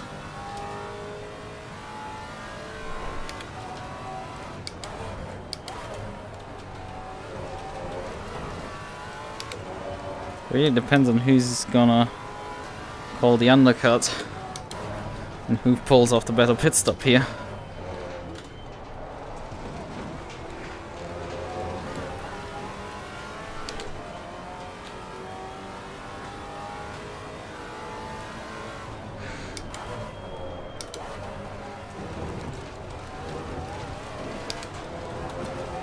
That's a bit wide for me.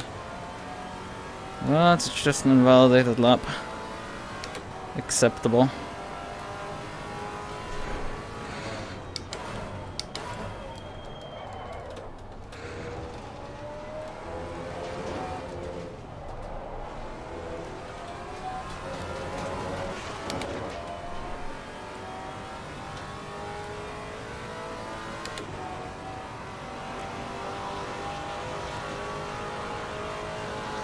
No repairs.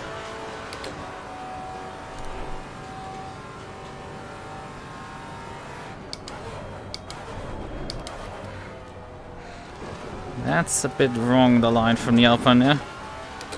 But I was too far back. Profiteer.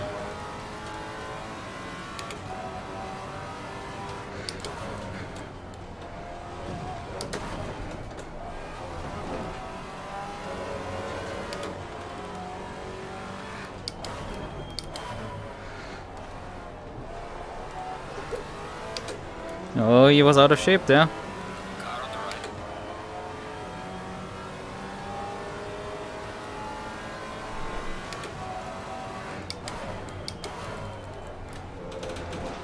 Clear on the right.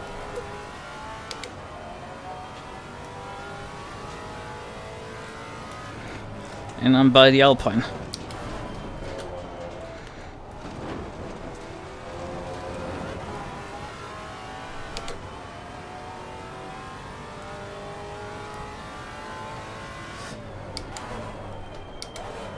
Although some of the leaders have, I think, definitely done some of their first pit stops. And the Alpine is a bit all over the place there.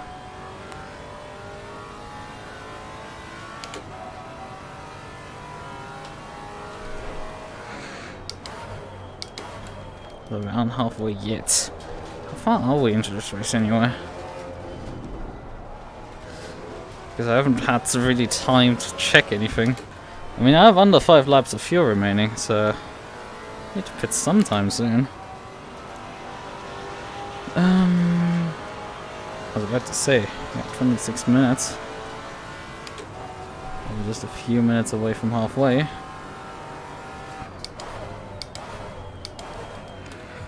Broke a bit early there.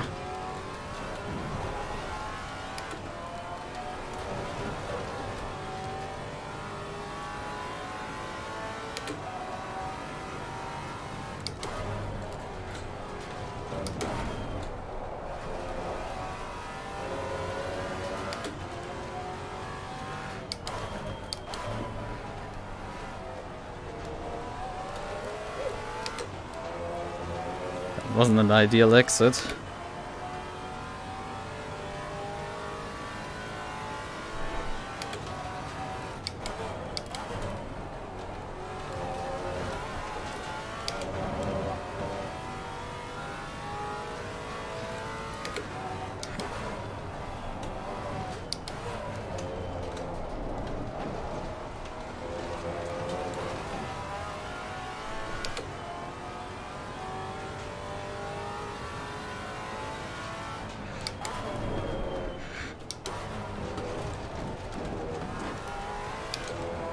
That exit isn't also good at all.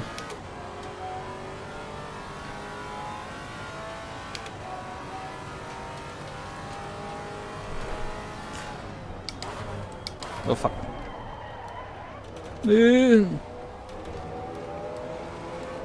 But he had to still slam on the anchors to avoid hitting me. Despite me messing up the final corner horrendously. Is that not coming in? Why not? I would have in your position just called it into the pits and tried to jump me.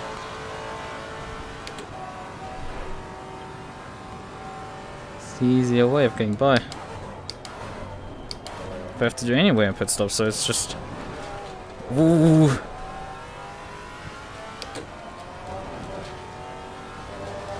Pay attention. Situation has not de-escalated just because the Alpine is now behind you.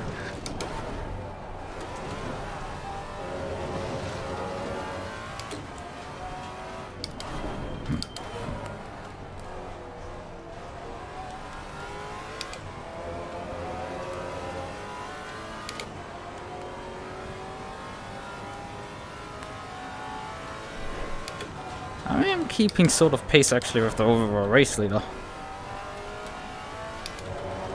This is interesting. Oh, the current race leader. Oh fuck.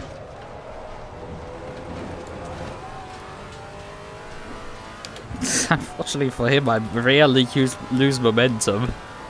Even when I fuck up.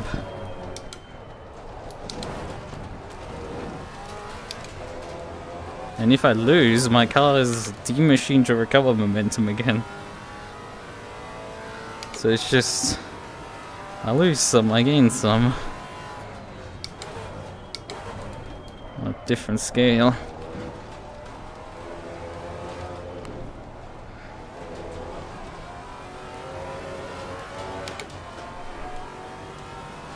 Okay, now he's coming in.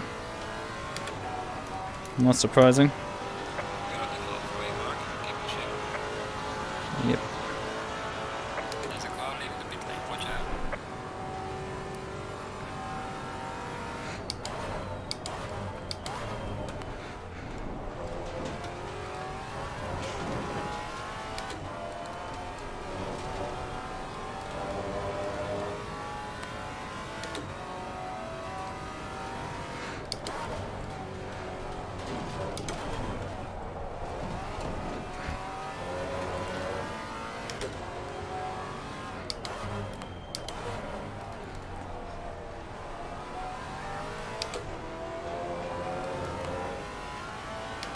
Right. Pit stop adjusted.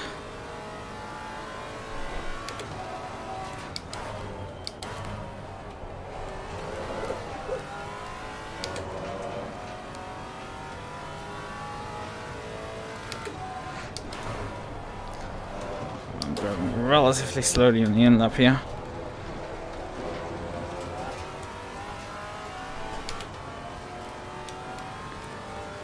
So Cook is just fast enough for me to come into the pits before having to pass him. Oof.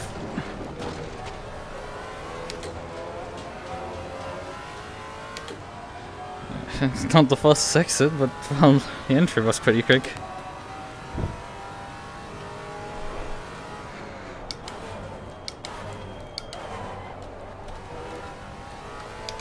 And yeah, fortunately enough, he is actually quick enough.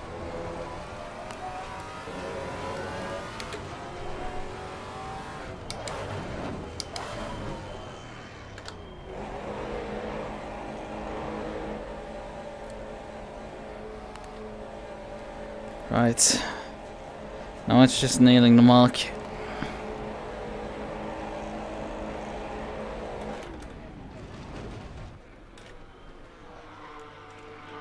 Think like this.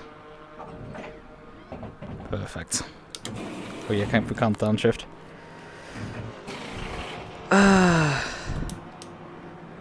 This is a successful start, I would say, to the race. Loud's not pit cycle up to P5 again. Yeah, something to tell after the race.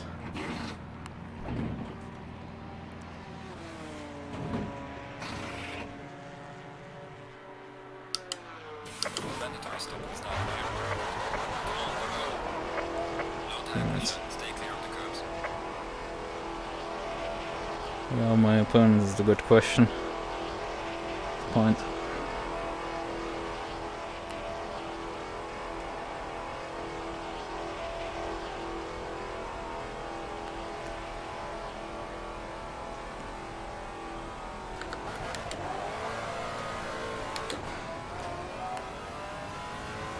Okay, you just crossed start finish, so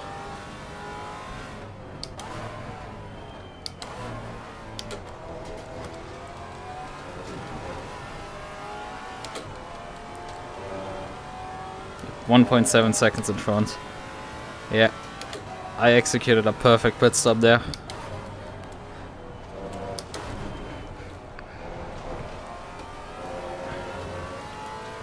And this track probably, I mean, these conditions actually, yeah, it favors definitely the overcut.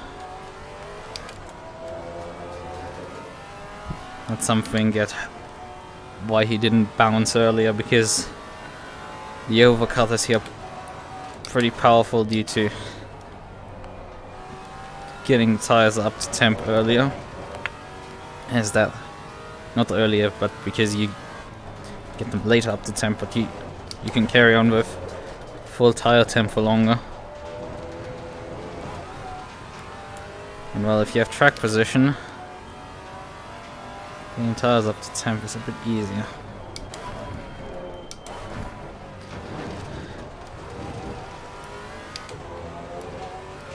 He's already up to me because I'm still warming my tires up. All the 2 seconds that I had are completely vaporized. And I'm nowhere done getting tires up to temperature, so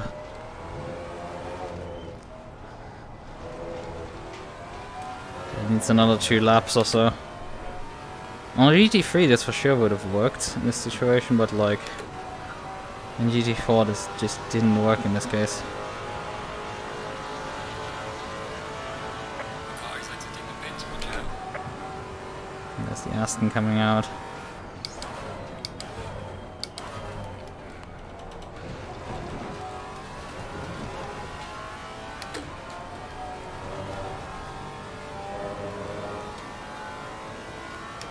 Yeah, Miles, well, he actually built his gap for the pit stops on me.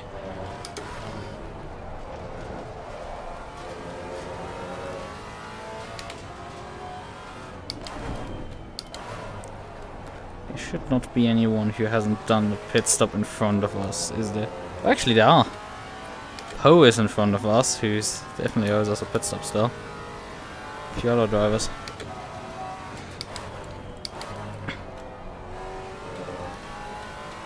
So who knows where we actually end up with this after the pit cycle finishes. And who knows where we end up when this Alpine is done with me. Because sure, he's not gonna take this lane down.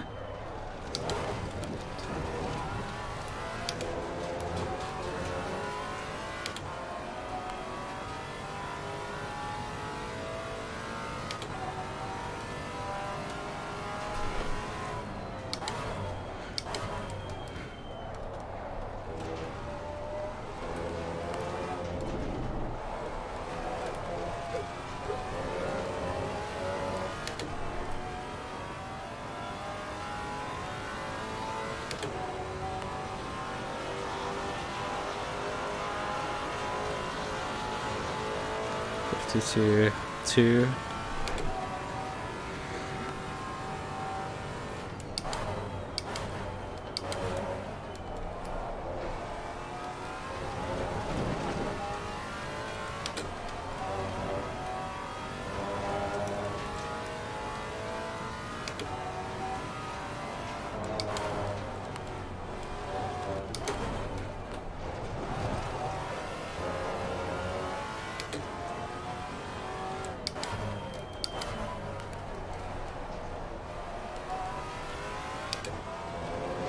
Difficult to pass me when you're riding my gearbox.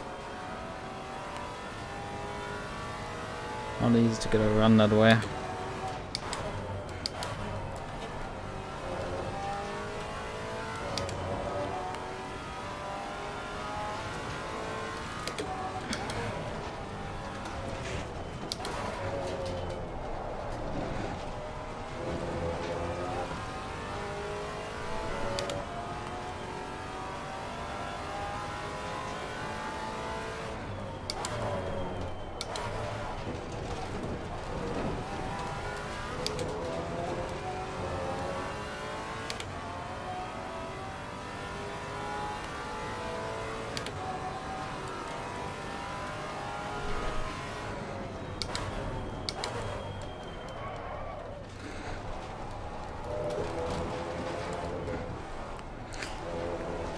Missed apex there.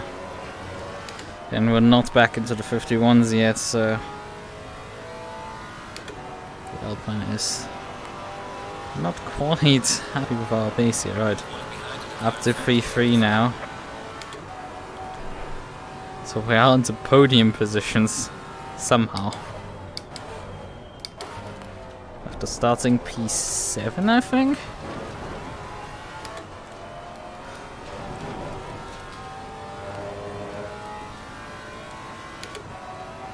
Just executed a really good race so far.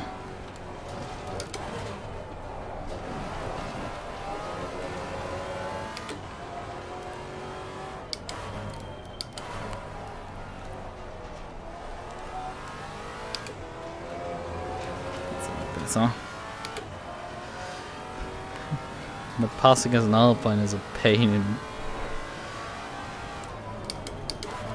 It's just pain picker. I mean, he has the brakes on me, it's just, he would need some overlap. Try to get some. And we're both lapping so close to each other that we anyway need a mistake from each other to pass one another. Fortunately for him, he gave me his. I have so far not given him enough. But we have some lap traffic which will make things interesting.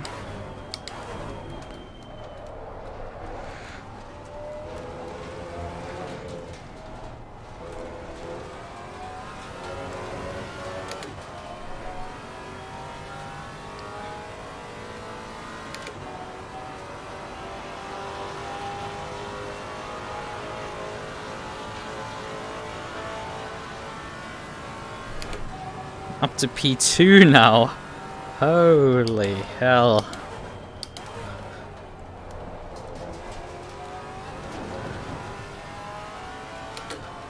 Oh, yeah, that's not something I expected after qualifying. For me to be fighting for P2. Fortunately, race leader's a bit too quick for me, but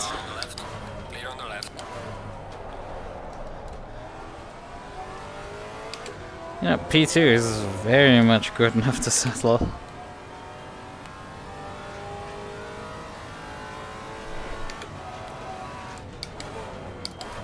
So I'm not in a position to go for the championship here. There's just too many good guys. They've made mistakes this time around. Be careful. Slow car ahead. That's a lapped car that has spun here on the exit of Aqua.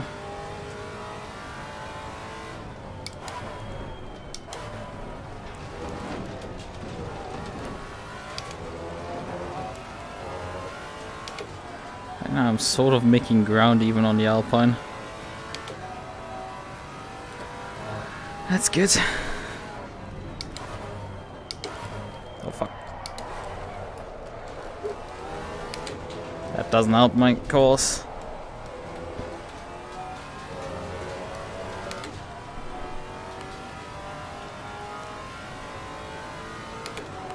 Yeah, consider that I dropped like half a second there in that corner. He's not getting that much back on me.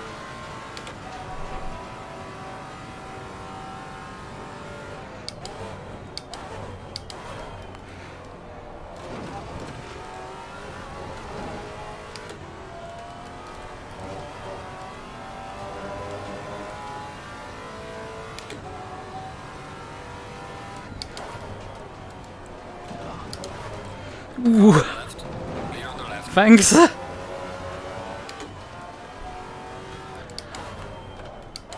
He just went dodge there. Upon me entering the chicane massively faster than him. Fortunately, it did hold the Alpine up a bit.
It doesn't match me, however, still.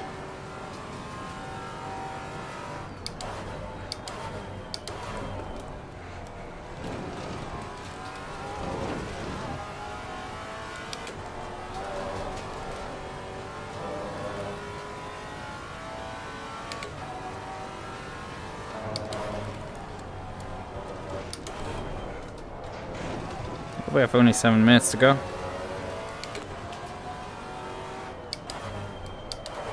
Let's not think too much about it. Tires are holding up, everything's fine. He seems to have saved his car up for the last push. He's throwing himself at it. Let's not disappoint him.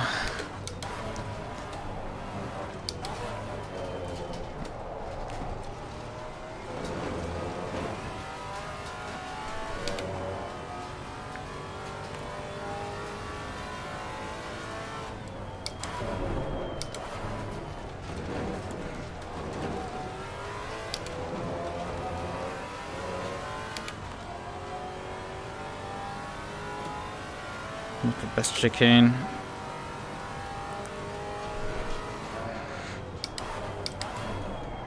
Not again.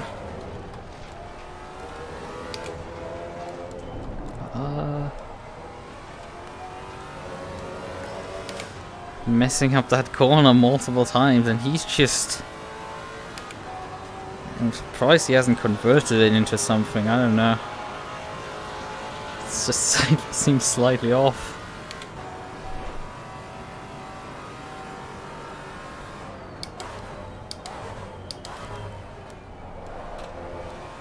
But he hasn't tried anything. I guess he just cannot carry the speed. Or he's just waiting for the final lap to make such a harakiri move onto the final corner then. Send it up the final corner.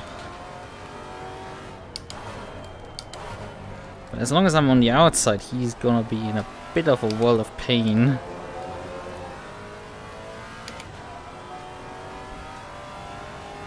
KTM has actually gotten himself up to P4, which is also a very impressive race. That thing also started behind us. So it's an impressive drive. I guess that the KTM really got buffed or something.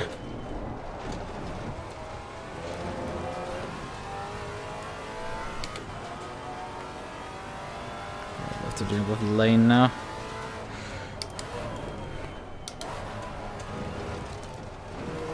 Okay, at least he got also by. That was good. Under 5 minutes to go. 3 laps. Finally an actually decent run for that corner.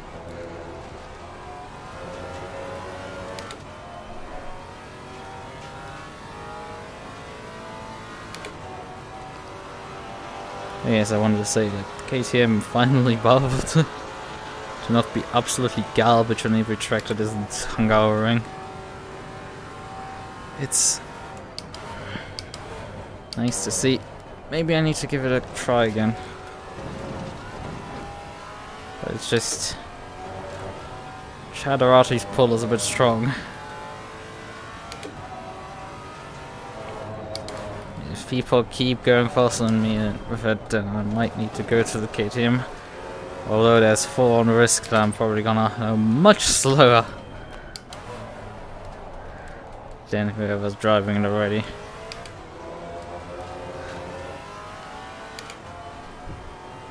But well, at least it stops at Monza. KTM, something I cannot say about this car.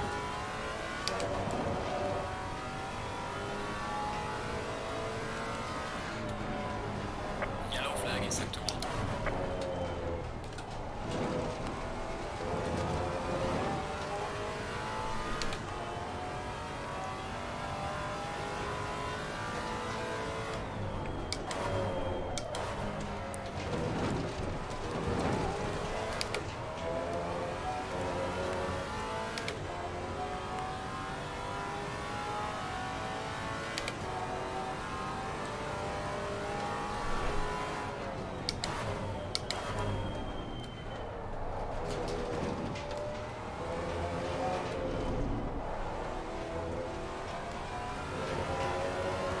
Two laps to go. He's keeping me focused, but he just isn't really in a position to make a strike. Even though he was 4 tenths faster actually last lap than me.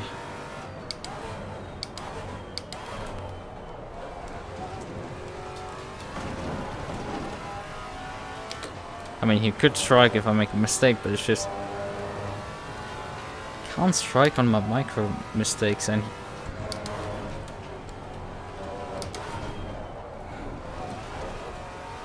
he can't strike on my driving either.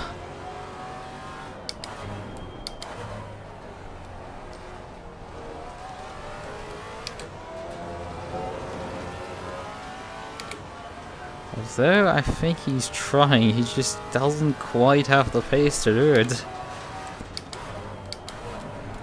I'm just that tiny inch faster than he can keep up with. Then he can pass. And keep up with me, obviously. The right place is just that teeny tiny bit faster than he can leverage.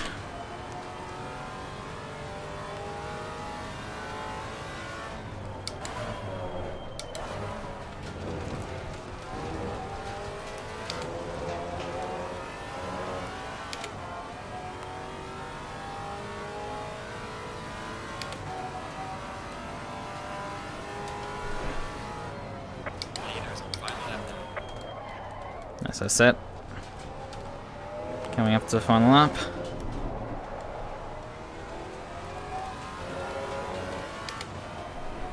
Half a second behind still. Just need to get it around.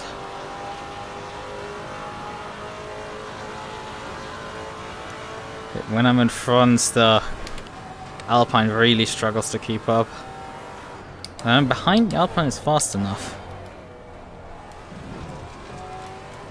to not make it easy for me to pass in a straight line, but like when I'm in front it's very clear that he's struggling to keep up with me. Seems the slipstream might be very weak since the update, because I can remember like being very much able to slipstream pass. Today that wasn't the case.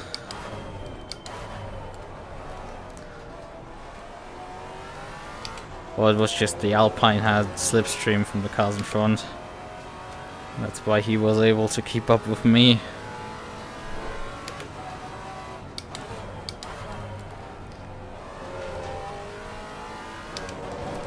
Oof, that was close. The tricky oversteer on that curb can catch you out so badly and completely destroy a race. I think it's happened to me more than once. It would have been embarrassing to happen on the final lap.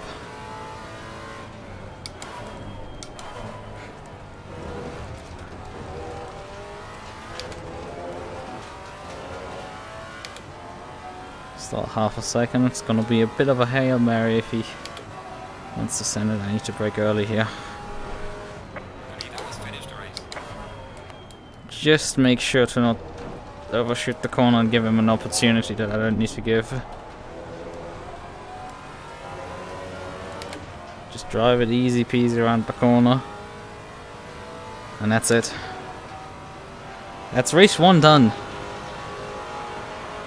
Race 1 of 2023, and I finished with a 2nd place. Very happy about this. Well managed.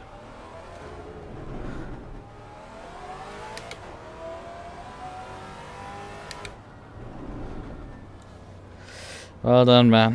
Like, if it wasn't for that one time in Tosa where you missed the apex and then had problems putting the power down, I would have never gotten you. No chance.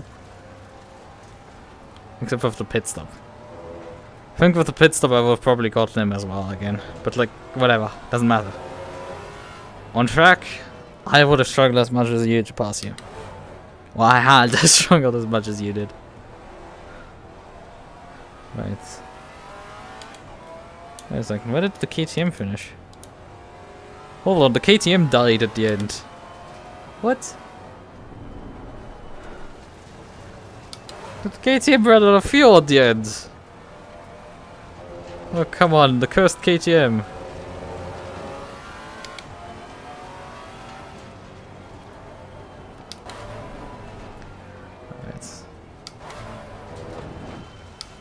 Yeah, KTM classified as P9. Something must have happened on the final lap. I mean, he's still finished.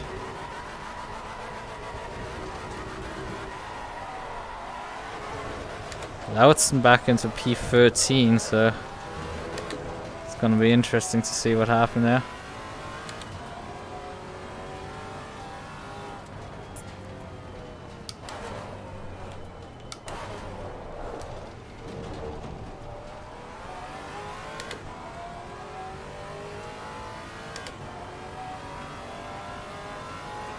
Oh, there's some drama. Björksen, who finished P4, where the KTM was running, so there must have been some fight there at the end. I'm gonna check that out. I'll have to check that out. How that went down.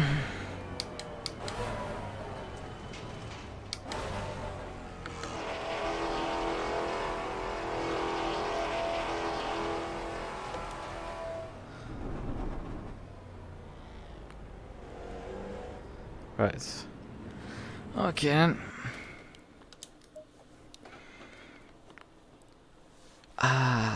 This was. No, I did not want to return to. Thank you very much.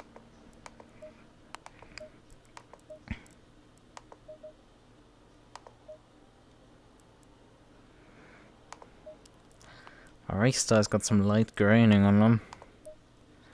Side side, everything is fine. The left side got groaning. Yeah. Miles being... Yeah, man, it's like that was tough racing there. I mean, we're gonna probably get yeeted out of the replay in a moment anyway. Let's check out, however, the other Maserati, what happened there. We've swapped around the Maseratis at this point.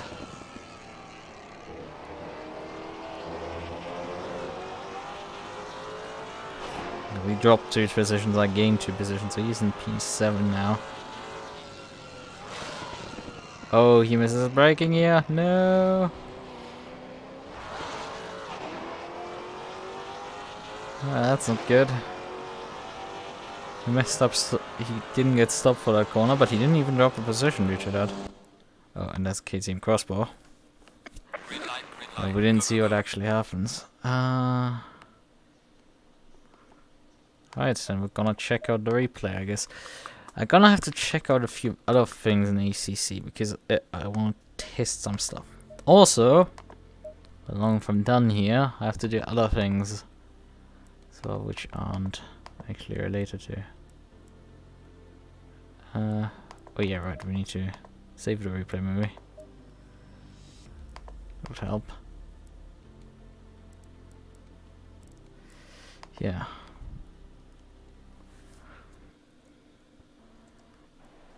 Right. Back to this. I mean, we could watch the start finally. Of me just sneaking it through there. Beat like so immediately off the line.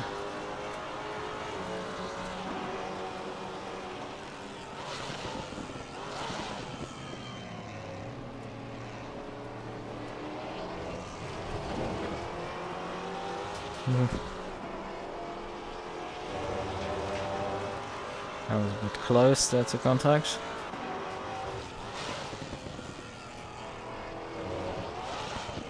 He opened himself up really nicely here for me to go around the outside. So I was like, thank you very much, I'm gonna go there.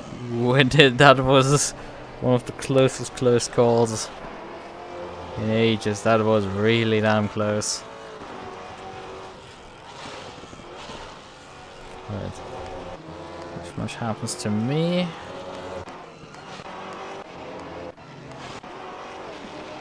He gets snuck up on by Lixa. The Alpine. Mobius.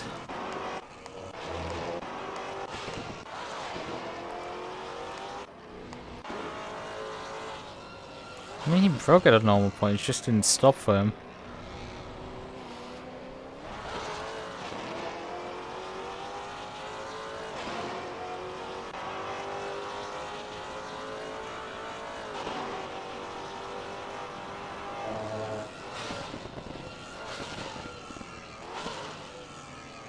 Oh, he missed this corner as well. 2 more positions gone.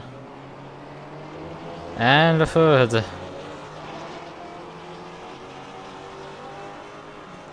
they gonna lose a 4th position against the Alpine here?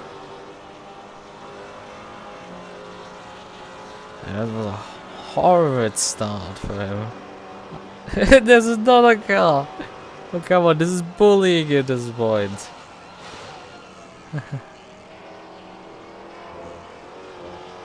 He's lost from the start already 6 positions in the first lap, which is why I didn't see him anymore.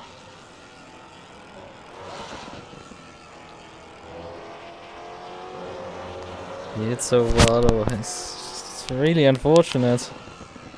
He's a good driver, it's just it didn't work out for him tonight.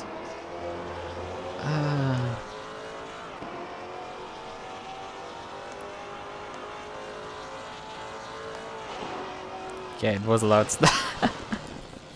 Oh my. So that was the admin. Let's talk with.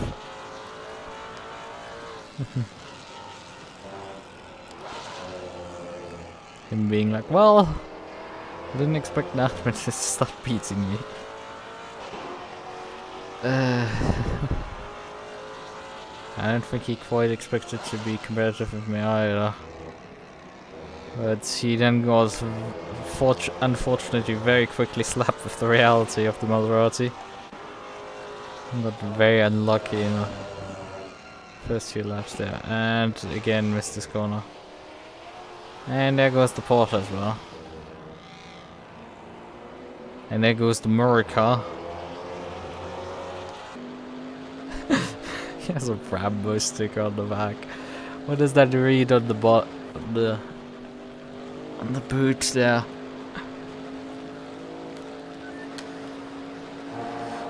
Well, you didn't pay attention to the road for a second there.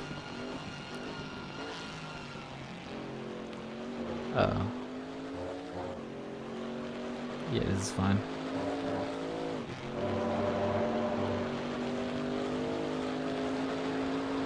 Samba Mintrag Dang.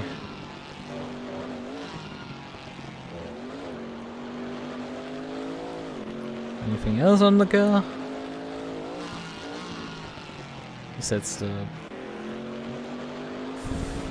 J. Swanson. Is that Mr. Swanson actually? Or is he just using the car for delivery from someone else? Yeah, that is Swanson. So an American racing some Europeans here, I see. So the reverse happens as well. Not just me beating the Americans up, but the Americans coming to European to beat us up. I see. Right, how's the Maserati friend doing? He's really struggling. He has such a good quality, and then he's... Oh yeah, he's dropped even further positions at that point. He must have missed it.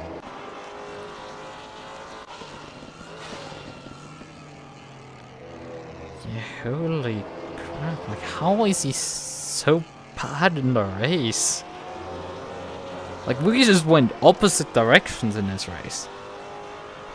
Actually, how good is the tracking of my hands when I'm using... no, I need to chat for later. But I'm curious how good my hand tracking is with gloves on. It probably works fine, I would say. Let's check.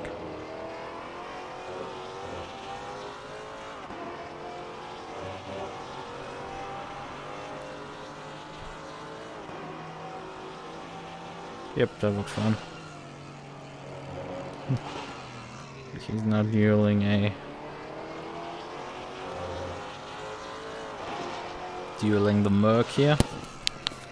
Did I time to actually get nice on the back? Thanks. So.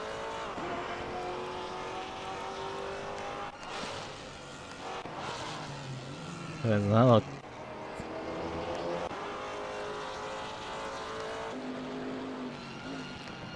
Another Camaro who's coming up here. I guess it's just...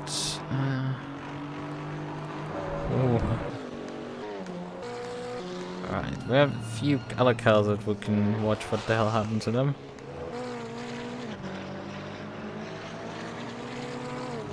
There's a McLaren here. Because at some point, he fell off pretty hard. L plus ratio and all that.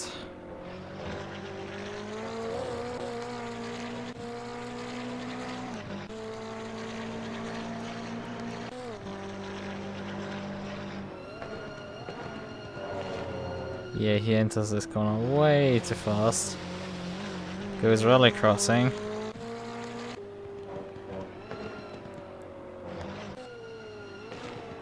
It wasn't... What did he actually finish in the 82 car? 82 finished P5 then in the end.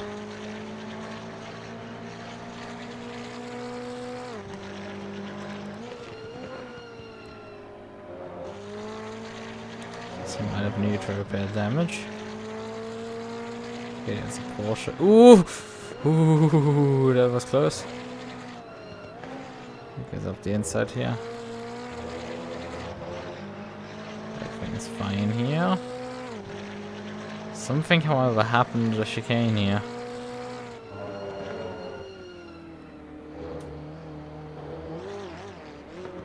Oh, he pulls a Leclerc, but he doesn't hit anything.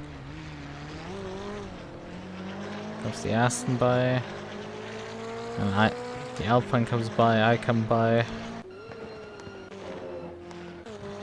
Maybe when we had our shuffle in the front, he got caught up with it.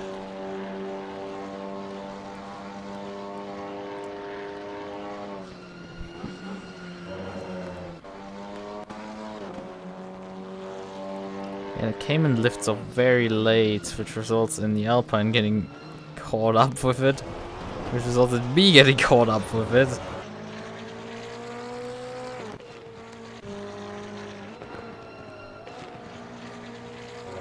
Yeah, oh no, the Cayman didn't get surprised by me. The Cayman just, when he rejoined, nearly crashed into the side of me. So he just got moved by the ground. I can't find the word for it. Whatever. We're just gonna continue on.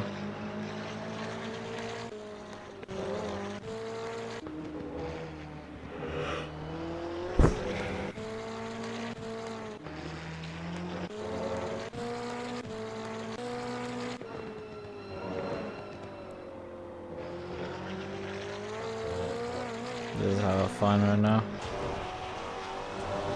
This car lets us all by.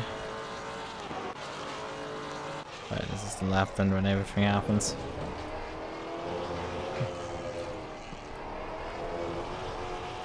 Stuff's about to kick off. And I clipped the grass there. That's the first time I saw that, because what I felt on board was me hitting the rev limiter.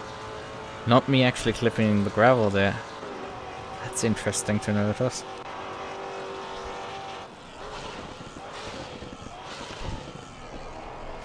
And that allowed me to be in the right position at the right time here to just go flump by him.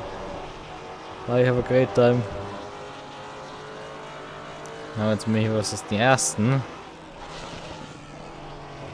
And I have a look up the inside here. Oh yeah, I'm squeezing him by quite a bit. And I am braking a bit late there. Where did the Alpine come from? Like, he went very no, wrong direction. How did this work out here? Oh yeah, right. For a split second, because of the his front wheel hitting my rear wheel, there was a gap there for a brief moment. That's where the Alpine went into. And the Alpine just leveraged himself past me here.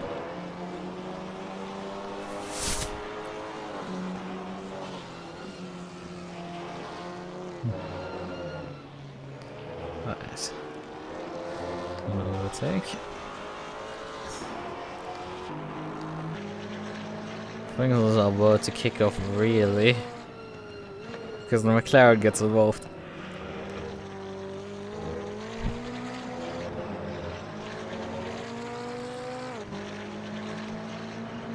I'm obviously very fast in a straight line. Because he touches here, that's why.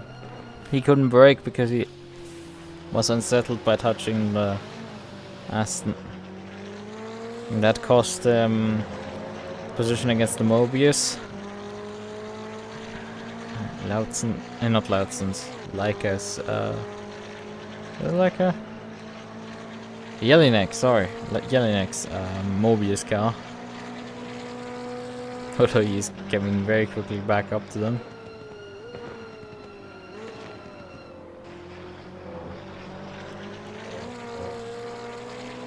I guess he just got stuck in traffic.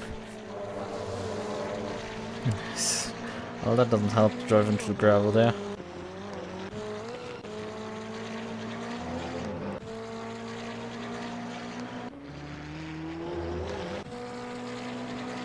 He's just driving repeatedly into the gravel. So now forced outside. But he's actually doing it.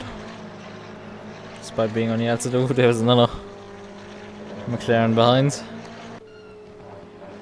I can. Oh, that didn't work. Let's watch that. So he sends it up the inside here. Goes for full send, but that's too fast. The car's not gonna make the other part. The McLaren, it's not good at high speed cornering. And that's 4 positions gone. Ironically, Yellowneck lost 2 positions as well there, which is interesting. Yeah, Yellowneck also overcooked it. Both of them just went way too hard into there. And both of them paid. And then allowed the crossbar out the other. So what happened to the crossbar?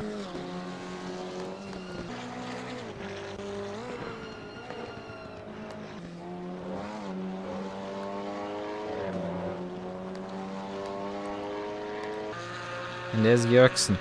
How the hell is Jörgsen gonna end up in this entire battle here? There are 3 laps to go. Jörgsen is... the KTM of Semony is in P3. We have... oh god. Van de Katzbeck in P4, and then we have Jelinek in P5 with Jörgsen in P6. How are we getting away? How are we changing this? That Jörgsen jumps both of them, and then the KTM disappears into the ether. How does this happen? I need to know.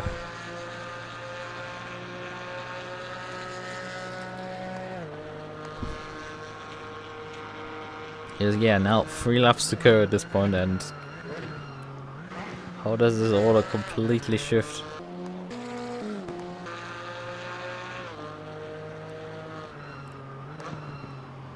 What is this unit? Like, Jörgsen, no, that's not Jörgsen, that's some backmarker, I guess. Number 23. Yeah, number 23 is P24 lane. KTM crossbow, okay. Jörgsen has called up with Jelinek. I mean, Jörgsen wasn't really a factor this entire race, so... he wasn't in the lead group at the start.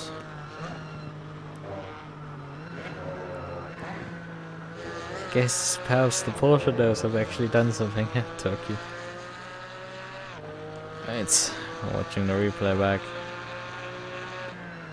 Trying to figure out what happened here, because... spoiler, this Porsche ends up in front of the... well, there's a lapped car in the front of this train. The rest of them, the Porsche ends in front of, up in front of them, and the KTM drops all the way down the order. And there's 2 laps to go in this race, and somehow that was the result, and I have no clue how the hell that happened. So everybody's getting by the lapped car. Not everyone, because... Christ, what the hell was that? Lane, what the hell did you do there? Just move while there's a car alongside and nearly cause a massive wreck there. That's the it's the opening that Jörgsen could use. Yeah, neck. Is he gonna? No. Doesn't seem like it's jump a bit. Like a bit off the track here. Let's see what we can do here. Not we. What he can do. Getting like very committed here for this section. Can he get by him? That's the big question.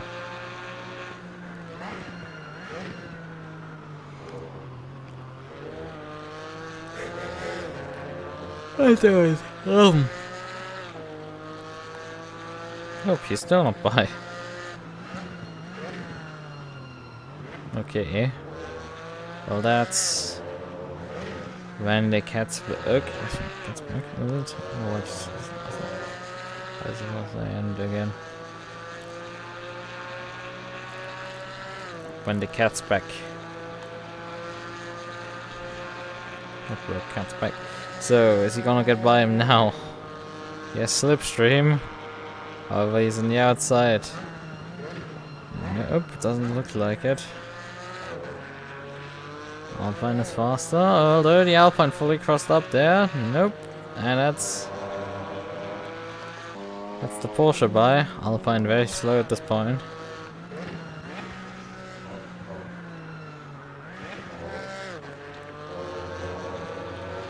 In front it is KTM versus McLaren. Let's watch that, because I have a feeling that these two probably tangled.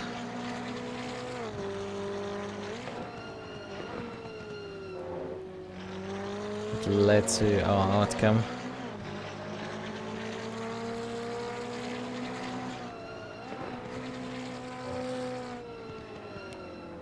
Oops, so far nothing. Oh wait. And then I immediately screw the camera up. Crossbow through there. And loses it over the curb there. And collects the McLaren and then is facing the wrong way. Could I actually get the correct camera? Please. I beg you.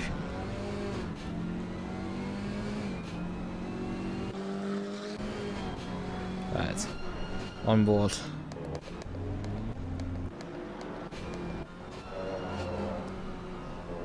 Yeah, it's a bit fast. But yeah, it's just KTM moment there.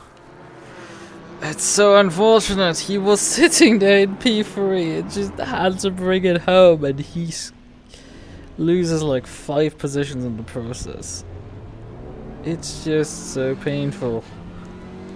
Absolutely gutting that. I'm actually not P3, P4. He was running P4.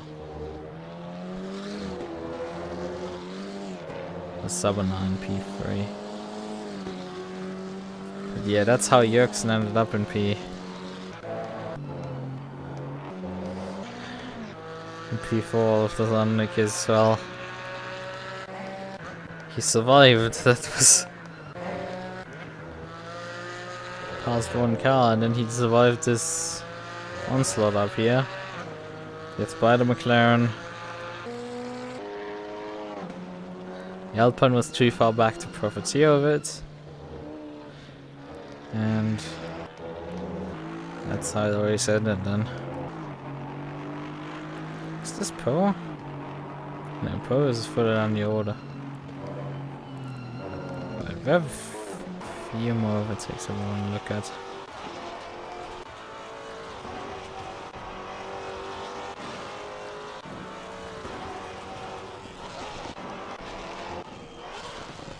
Here's my actual overtake on the Alpine.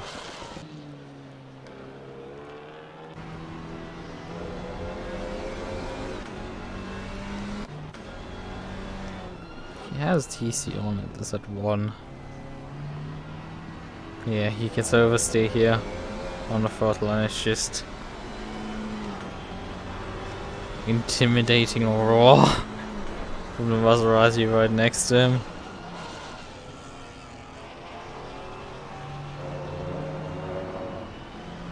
Not taking his chances of me squeezing him out.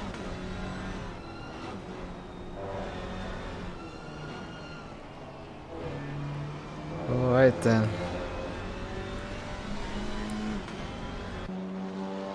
So we've compiled all the overtakes. Also, we didn't account for where all of the fast guys went. Miller went on to win. He dropped positions and finished, I think, P5 then in the end it was. He finished P17 after a drive-through penalty. He dropped a few positions and finished, what was that? he finish with his Aston? Yeah, here P8. And then that was the real group with the really fast guys.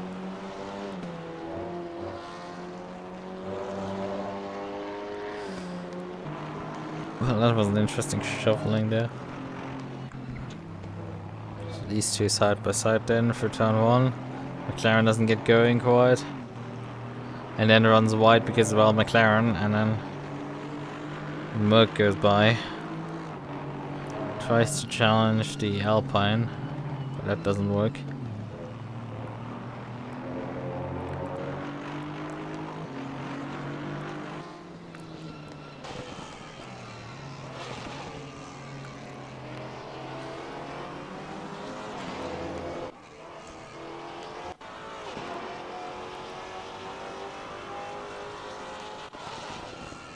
Where did actually the crossbow start?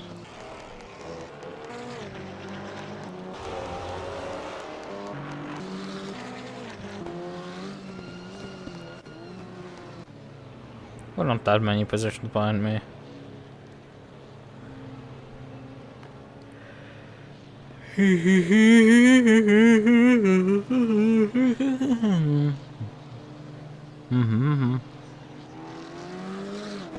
It's 11 PM.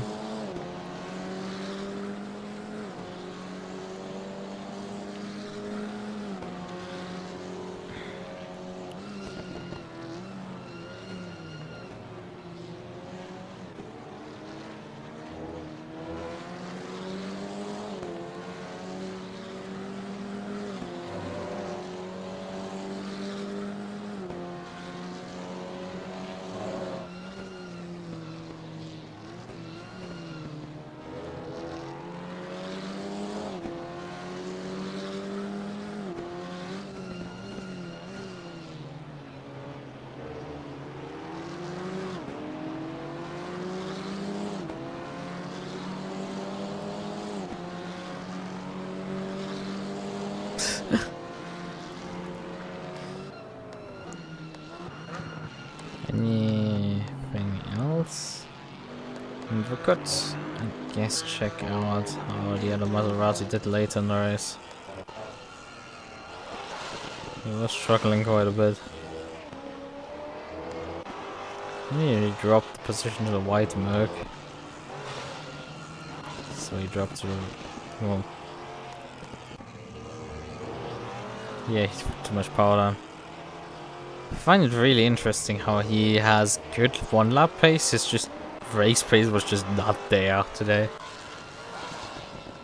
He was not performing on the race particularly well. Alright, everybody's coming in there. Okay.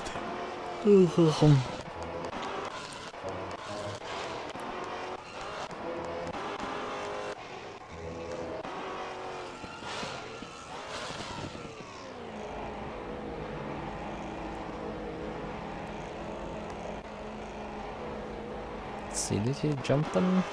Actually, he lost another position. I guess the Camaro might have dropped it back through the pit circle, so he didn't do the position itself. There's Poe back out after his pit stop.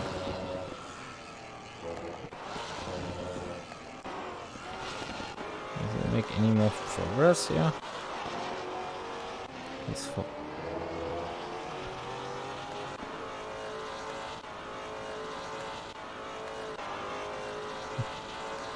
There's some algae bulgy in front.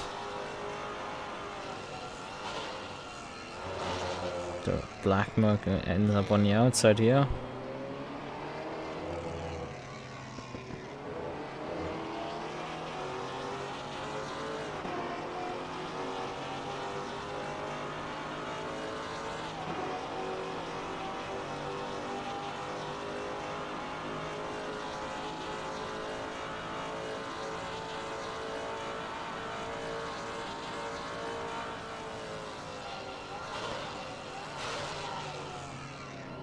Ah, he nearly ended up on the inside here of the Merc.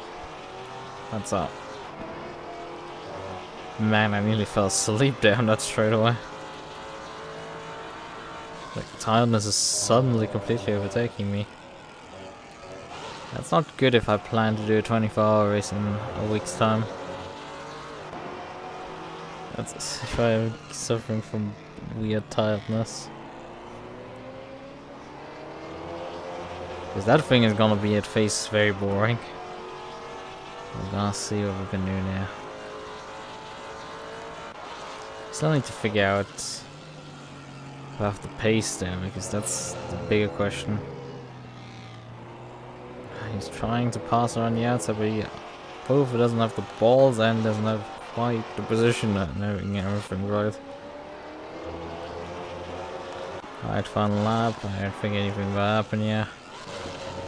Merc is a bit wide now, but he's dropped already so much ground on the Merc.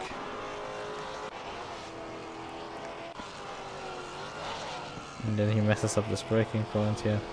And just skips across. Obviously, he should return the position to the Merc. Yep, he does.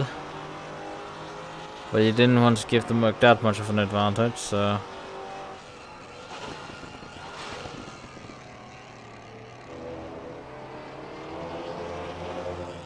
just in case, well, he actually missed the apex here. Ooh, that is an interesting finish up ahead. Oh god, oh god, oh god, oh god. Holy shit. Oh god. Oh man.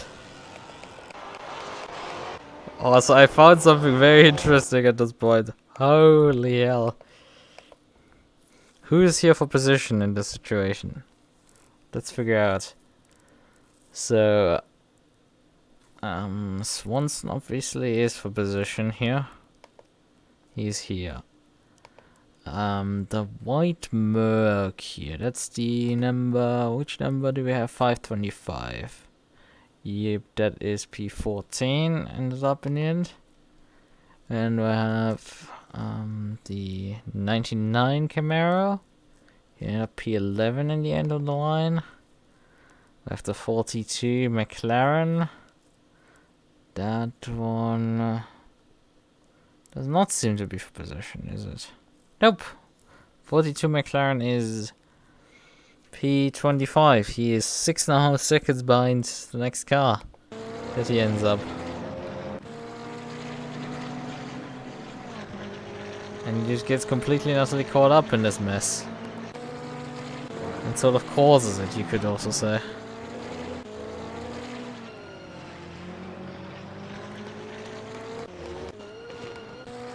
Right, he's at this point ahead. Well, I mean, the Camaro is not that far behind, but the problem is he misses this corner here on the final lap, and it's just like, bruh. And the Camaro doesn't have a choice; he has to move by, make a move here because, I mean, you see the Merc is coming here now. Nah, Camaro, you should have given more room there. You played stupid games and you win stupid prizes. In my opinion, that is...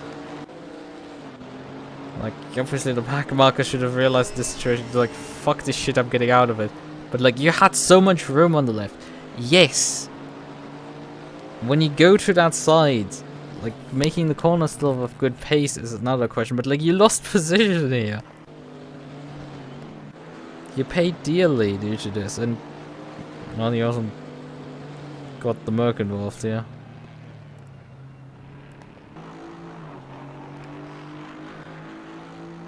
Which lost actually out way worse, yeah.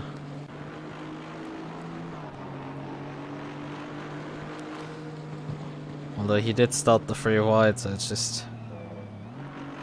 it is... I would say, yeah, it is... the 99 should have given more room here. Like, the back market is whole... well, he is drifting off the wall a bit, but like, he's about as much getting the hell out of this. He's just trying. But the Camaro is just not giving enough room here. Like, you can see on the radar that it's just... you need to give room. Yes, this Merc is starting a 3 wide, but it's the final lap running onto the straight, and he has the speed to actually pull alongside and ahead. I think the Merc would have won this drag race here. I think the Merc would have just out-dragged him to the line. It's just unfortunate we didn't get to see that actually, because the Camaro squeezed him.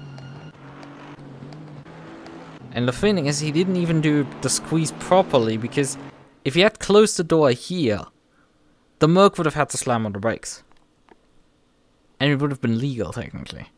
Like, he could have just moved over to the 42 and just not given room there in between the two cars. If he just moved by about 1.1 cars to the right, so he's right in front of the Merc couldn't have moved between the two cars.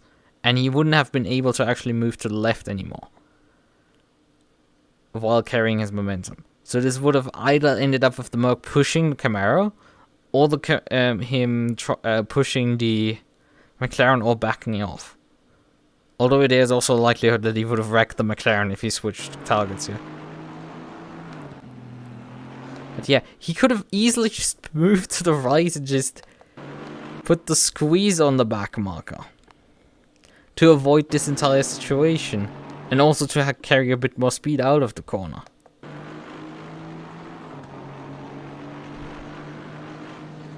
But yeah, in my opinion, that is the Camaro driver. That shouldn't have happened. There was room. Yes, it is a free wide. It's awkward.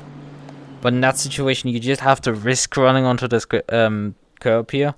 If you clip some grass, it's whatever. It's the final lap. You're gonna take any risk you do. And I hope they slap away for decent penalty for that. Because you really cost this guy quite a few positions due to your behavior. That's not funny. I know I'm not involved, I'm not a steward, I've done stewarding, but I'm not stewarding here. That doesn't... I'm entitled obviously as anyone else to my opinion.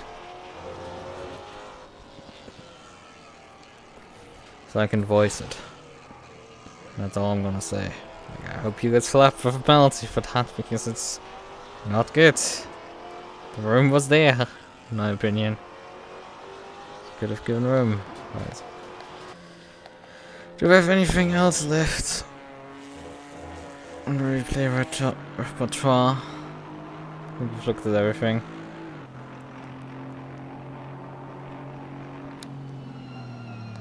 I think we'll have in the closing laps, right? So, we have other things to do. It's testing some stuff. Testing some mechanics in ACC and seeing if we can break ACC.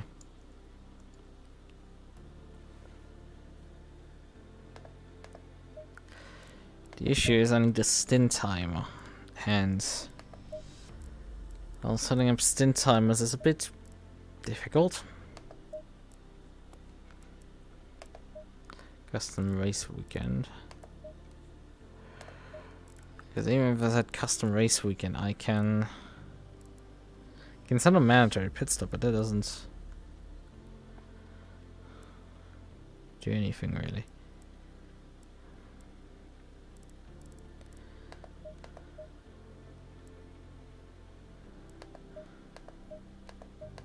Yeah, that just allows me only to set a pit stop window, but not how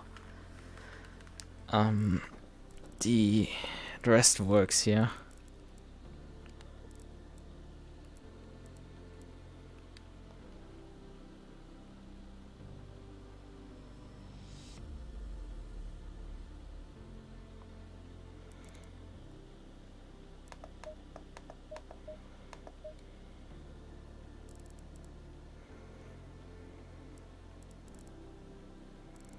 Race refueling automatically enables when you go up from 1 hour to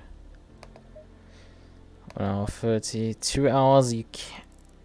but you can set the driver stint time. I see. That is neat. Because this means I can still test my stuff.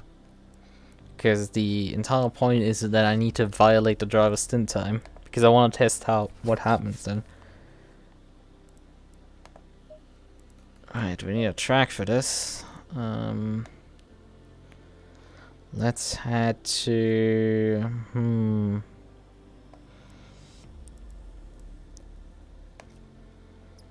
Which track do I want to test this on?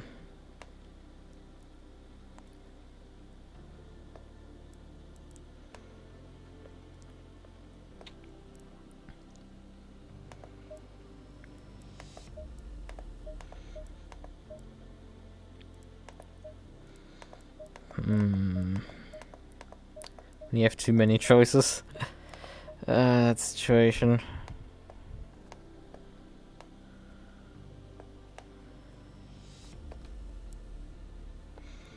Yeah, more than enough choices, I guess. Could pick Indy. We're not driving the Porsche because that's just not gonna work out well for me at all.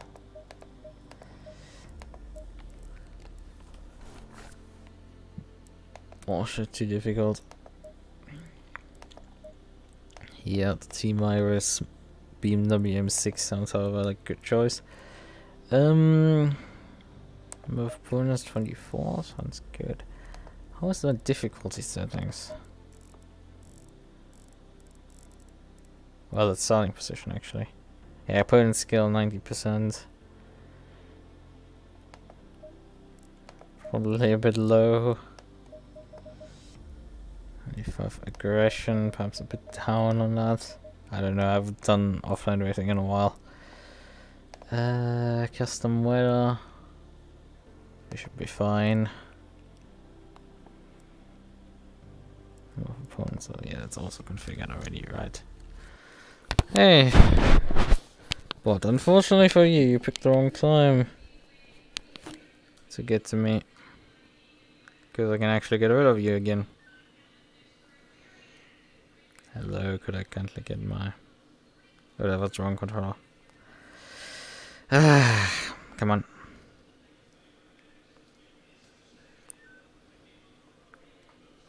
So both off now.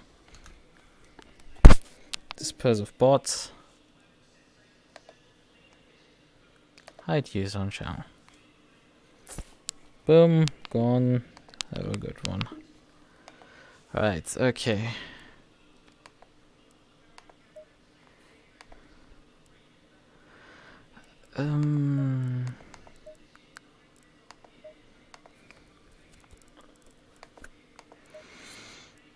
35 degrees Celsius track time. That's not cold at all. I think tire pressure must be looking fine enough, I suppose. Going double file.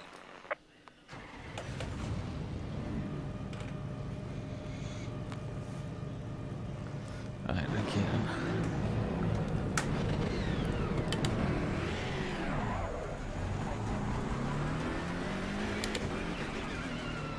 Oh yeah, ref.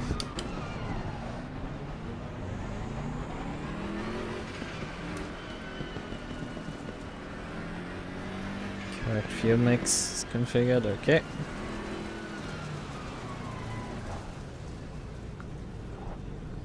The game is breaking for me.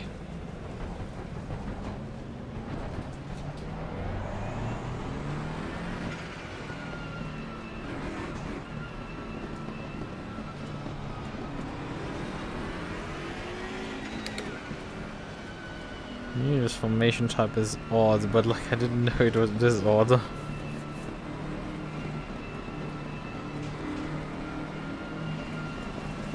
Green line, go, go, go. Right. I have to do 15 minutes of driving to test stuff out. Clear on the left.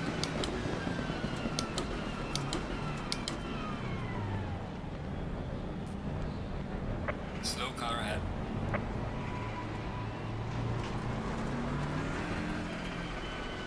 Also, it would have made sense to actually exit the game and then... I mean, I could bring in a record VL view so at least certain details like that can be recorded.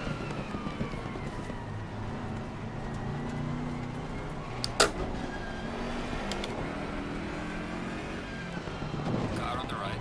Clear on the right. That's not quite how you do this, Lucas. Oh no, a safety penalty. Should probably start making inroads on this field.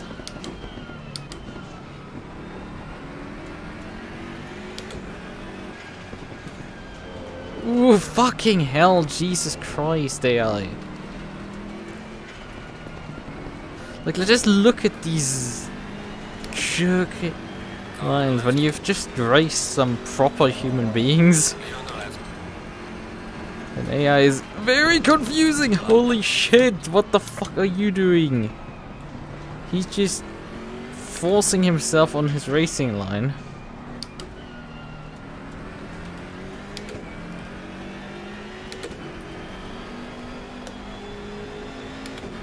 Irrelevant of what happens around him. But I can actually do this. It doesn't mean recording also some of my overlays, but at least means these things are already captured, so I don't have to retry them later. All drivers are turkeys. I see. Well, where is the OpenVR capture? Add existing OpenVR capture. Okay. Right. Move this.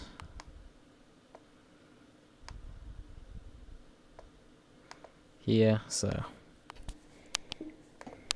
that's what happens.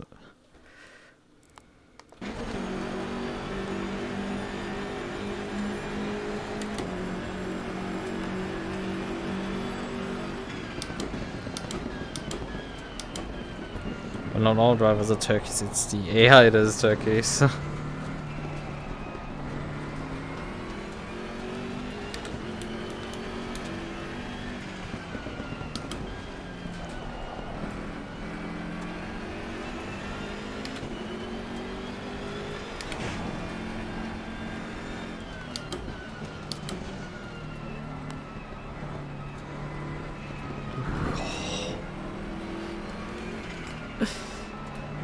I mean, I'm sure I'm not driving particularly fast, but like, boy, the AI in some corners are slow. Car on the right. Clear on the right.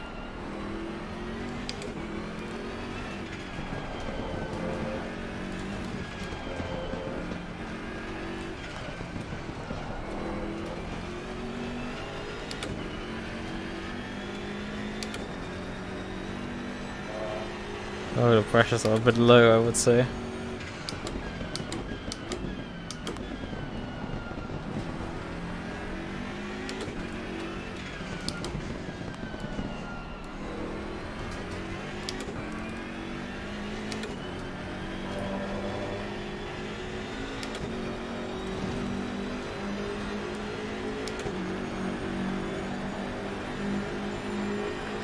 I do need still technically a server because I need to test what happens actually if you assign multiple penalties to the same car. Clear on the left. Car on the left. Clear on the left.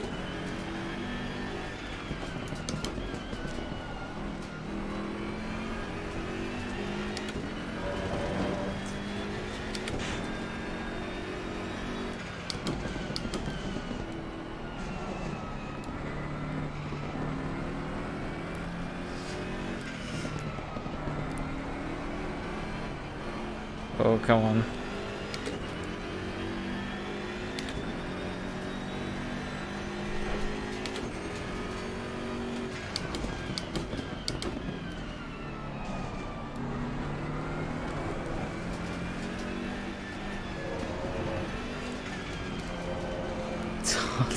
They're so offline now.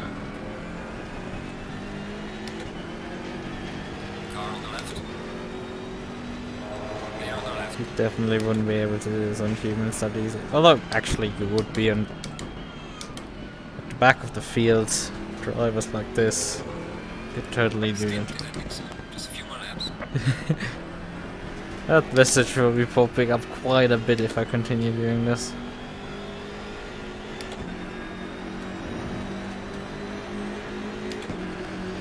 Goal right now is Well done, mate. That's your best. Car on the left.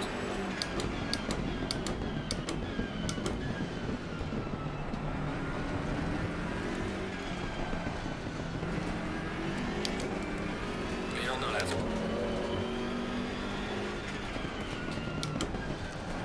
goal right now is violate the stint timer. Because I'm not gonna do that in any official capacity. That's just something I won't try. The other one is if I'm about to run out of stint time, does it work that I can just escape back to the pits? Just reset the timer. Because that could be valuable advice if that works.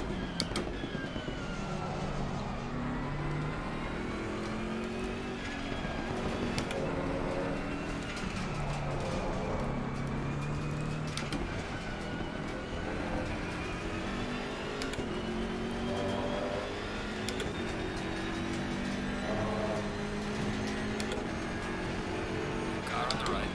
Clear on the right.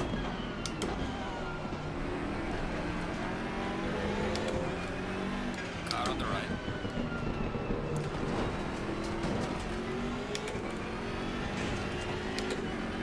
He's still alongside. Clear on the right.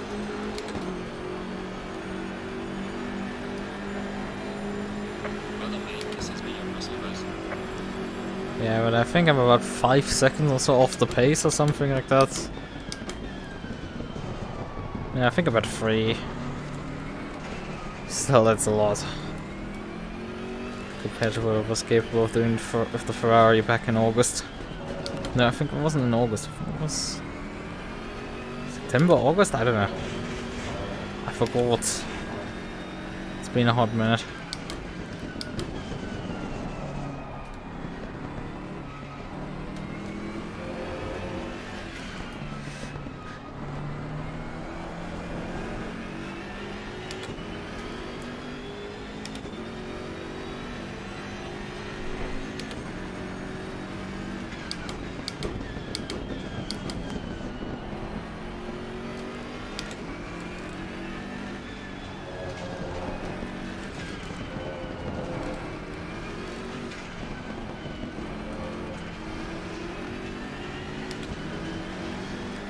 Car on the left. Yeah, no real driver would allow you to go up the inside like this.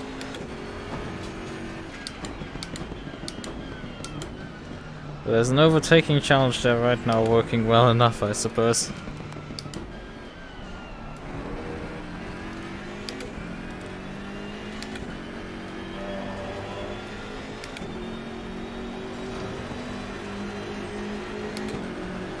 Holy shit, how much faster I am through that corner. Because I'm borderline flat. And this is for aggressive preset, nothing changed on the setup really. And I'm pretty sure an NSX is not terrible in cornering. Although I haven't driven it that much. But I don't think it's can be much worse than an M4. M6 actually. Well, not an M4, but an M6 from the old M6.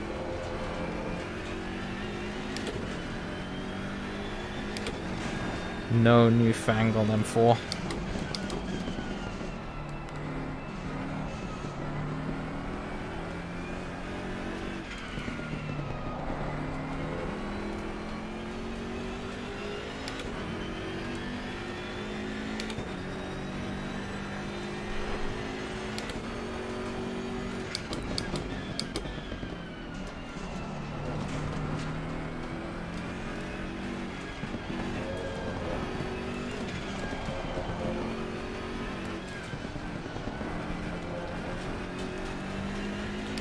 I mean, as much as the circuit is kind of mid, it has kind of grown on me. I don't hate it too much.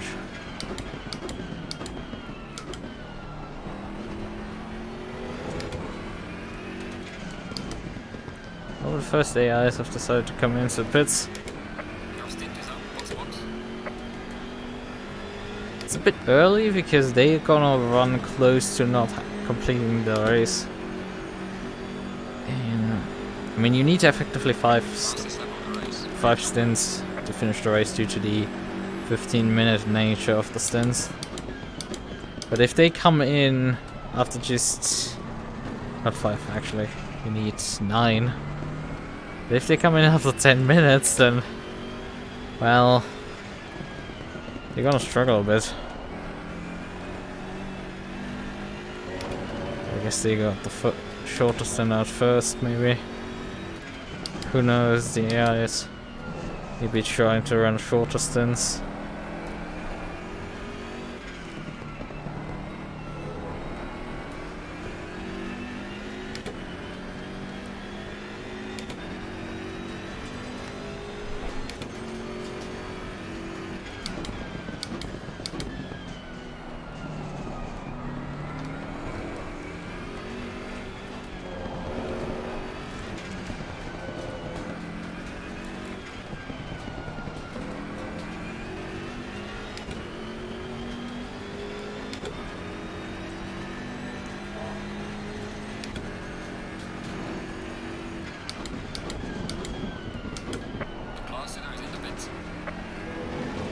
Okay, they're coming in all now. Yeah, all of them are coming in. Because it's dropped under 5 minutes to go. I mean, I'm continuing anyway on for till the end of the stint timer to, well, expire it, but under usual conditions I'm gonna do one more lap anyway. That's a lapped car.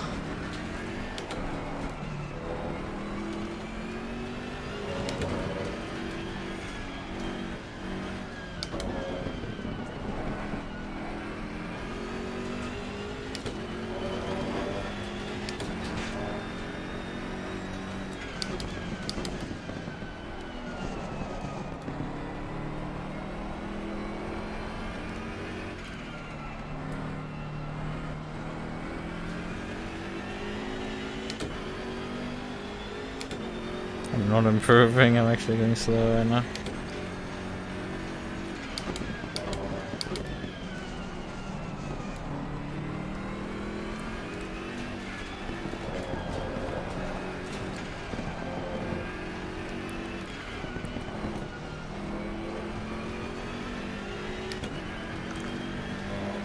Yeah, I think it would... nah, it would be too close actually to do another lap under usual conditions. Obviously, I'm gonna continue on for science, but also when the timer dropped under 2 minutes, it showed a switch to red down there. Because yeah, this is... I mean, I'm probably gonna make it to the pit entry just about. I mean, if I was actually properly fast than that. Cars exiting the pits, watch out.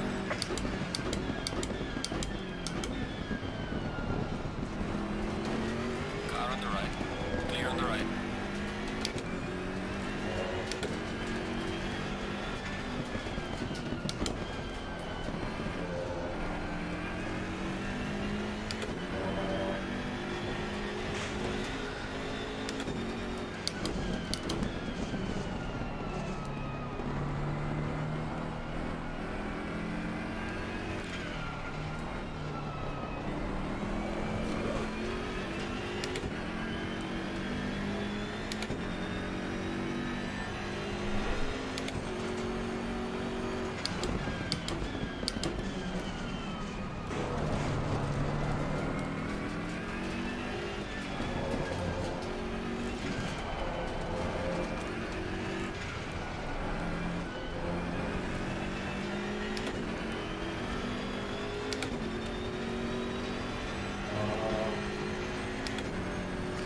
What the hell is this AI doing?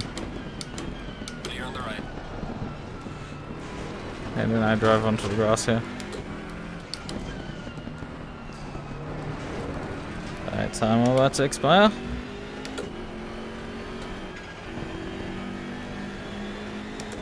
Drive through. And I get 15 minutes instantaneously extra.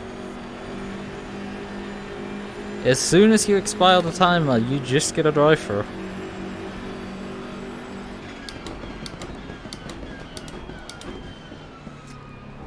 For no driver stint time limits. Yep. It's just a driver penalty. Maybe we need to do a better capture of that, but...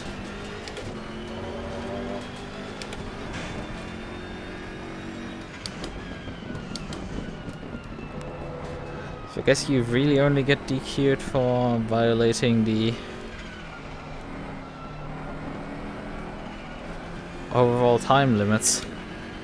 For stint time violations, you just get drive-throughs.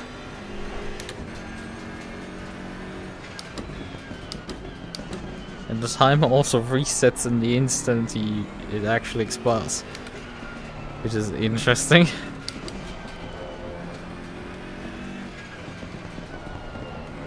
So if you, that actually offers up an interesting opportunity, right? I mean, nah, not really, because you need to if you need to extend this much, you're gonna need any way to do a pit stop, right? And you can obviously not do a pit stop while you're doing a drive-through.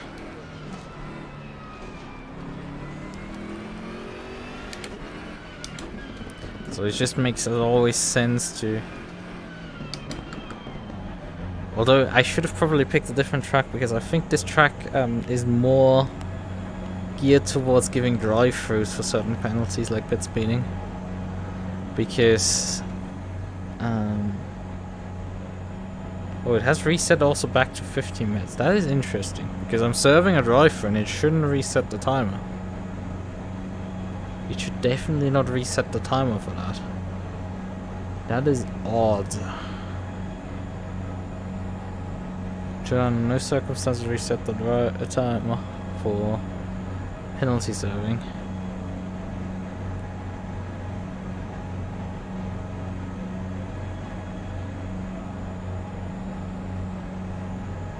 That is odd behavior for sure. Penalty has been cleared. Ah, and it's back to where it was, so that was just a visual bug in single player. Okay. That's a visual bug in single player, because it's back to the number that it was prior to heading in. So that's a visual bug for single player specific.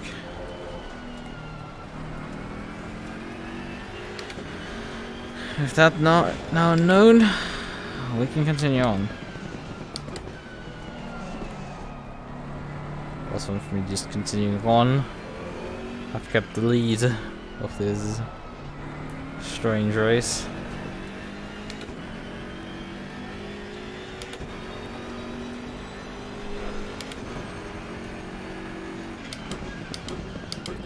Technically, just a drive-through makes it quite pointless to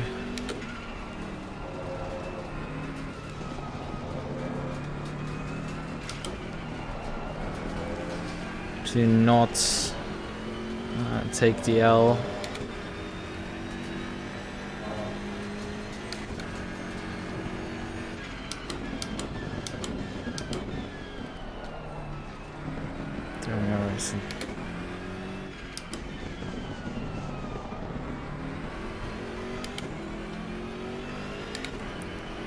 Yeah, just a drive-through makes it quite pointless to just try avoiding getting the penalty for violating the stint time by teleporting back to the pits, because you can just dodge it.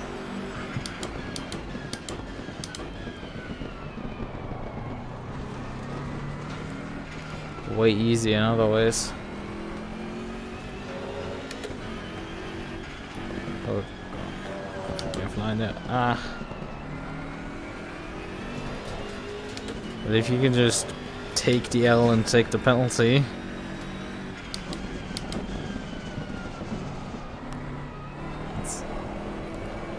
that's probably significantly better than trying to tow the car to avoid a penalty. Because drive-through is significantly less time lost than towing back to the pits. Even if you have to Just a few more laps. anyway do a pit stop then. An extra pit stop. So if you miss the stint time by like a second or so, You have to in any way do it.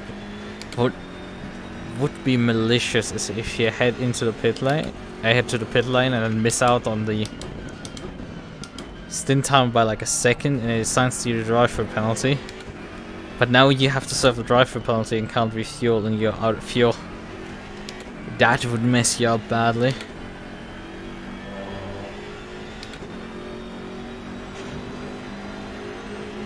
Should try to get some track cuts, because I think I can try that way, the getting 2 penalties at the same time. That should work that way. But I could just do the track cuts all in all. But on the other hand, getting track cuts on this track is relatively difficult, I must say. It's a relatively difficult task.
I also hold the fastest lap for a race.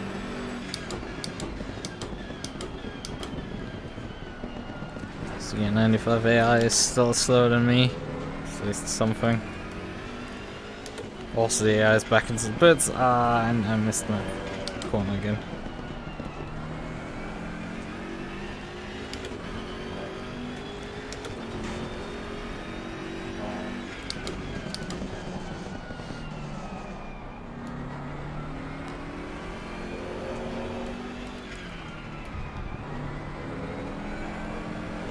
I guess the reason why is because you usually would configure about 65 minutes. Oh yeah, right. You configure the stint timer anyway as 10 minutes in the settings, and it gave me 15. So the game effectively just slaps 5 minutes extra on top, but expects really you to pit after every 10 minutes instead of trying to like min-max the stint timer. That's the design principle behind it. Obviously someone like me will try to min-max it. That's how to approach it. You configure 10 minutes to get 10 minutes. And if you try to min-max more, then it's not gonna work. At least not work as you want to. But yeah, right, I forgot the assignment of getting track cuts.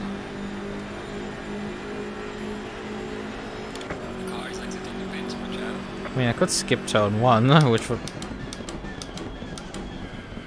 pretty easily should give me some, but... Car on the right. Clear on the right. Car on the left. Clear on the left. Okay.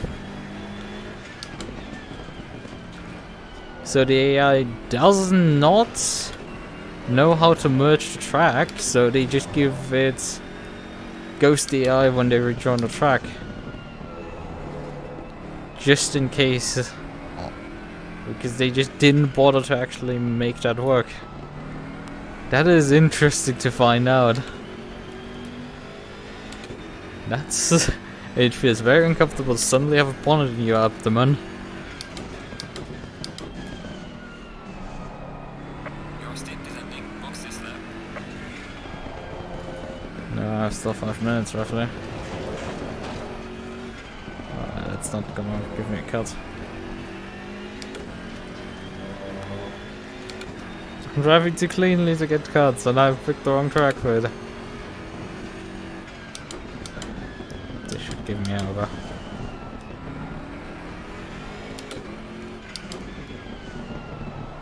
Will it give me a warning? Yep. Okay, some coins. Like this.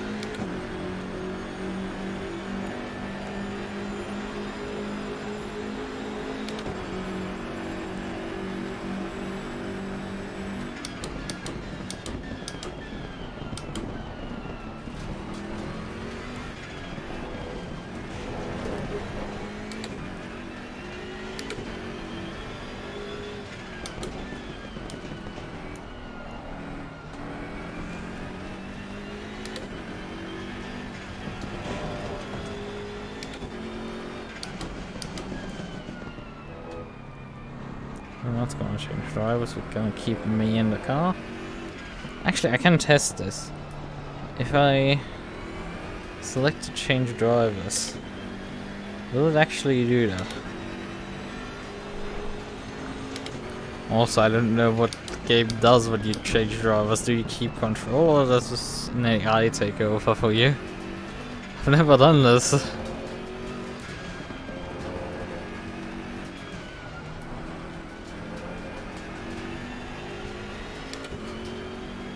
So yeah, it takes over. It's gonna get slightly uncomfortable because I would like to.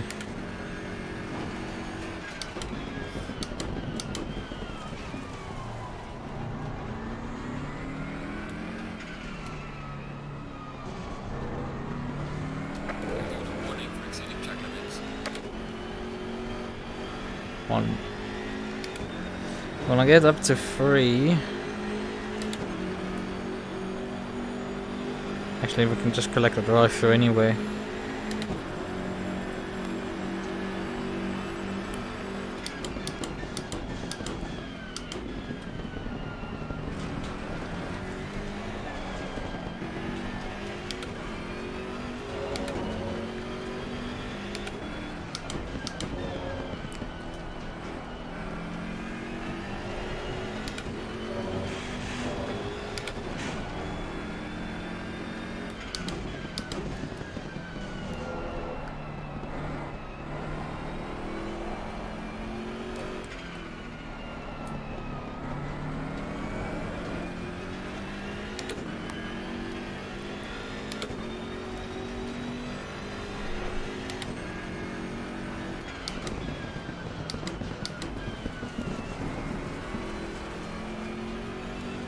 Should be enough to get another warning. Nope, not enough. That however gave one.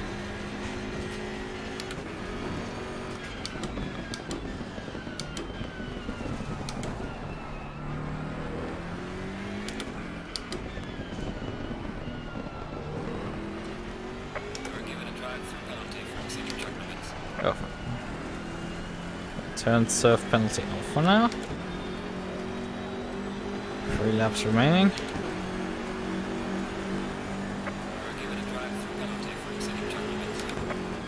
Right, but we don't have enough time to come back to the pits, so we're just gonna tow briefly. Oh no, 2 minutes control locked. It's gonna take a minute. I did configure in the pit stop that it should. Apparently it did reset back to the setup. My fuel level at least.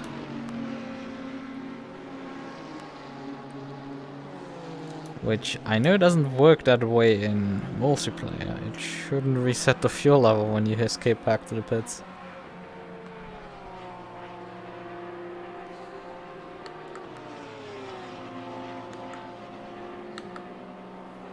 Oh, and you have controls unlocked, which usually you don't.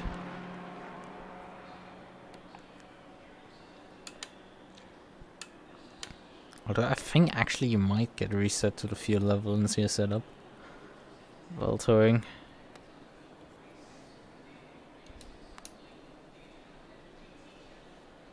And we did still have a lap on them. So... although once the towing finished, we might not have that lap anymore. To see. 50 seconds right now. And the timer is 15 minutes now. I'll drive for track limits.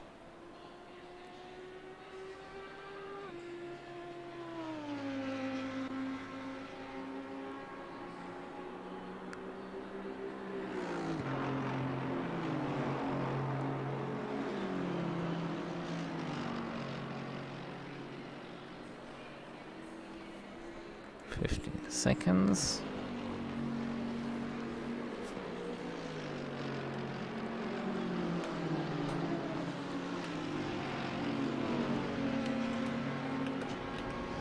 Oh yeah, I can turn the engine already on. Oh.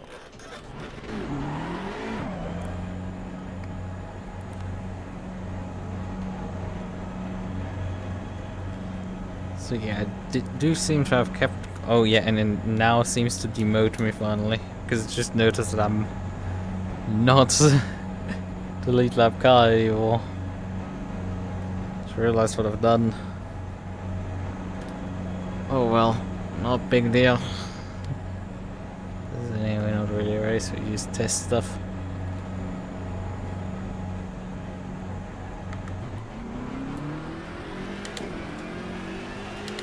Yeah, it didn't complete the driver so fast.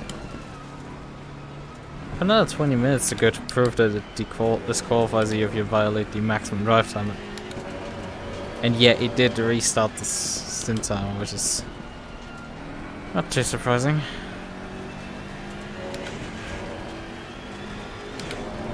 We now need to very quickly stack up a few cut tracks here. Else we're gonna not be able to deal with multiple driver penalties like I want to.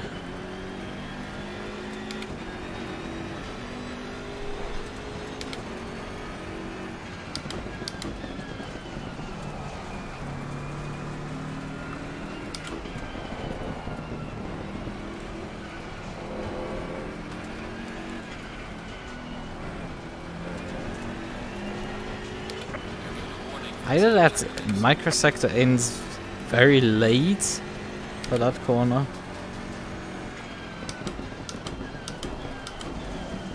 or it's really impossible to get cut tracks on that one corner. Warning for exceeding track limits.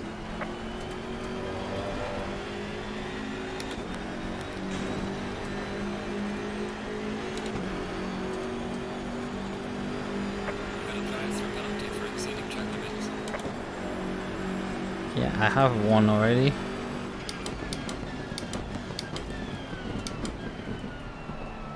Which I need to serve at the end of this lap. But I can earn another one before the end of this lap.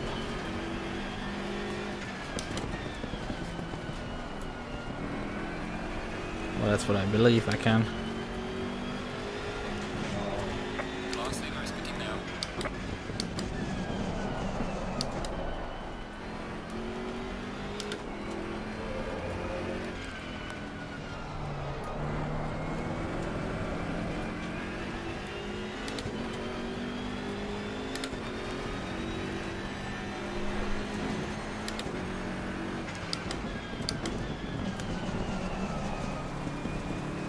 I think this is clearly faster.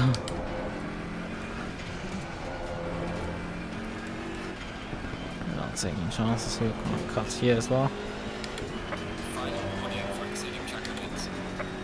Choose this last one is triggered just after the oh, that's not good. I completely overshot the corner.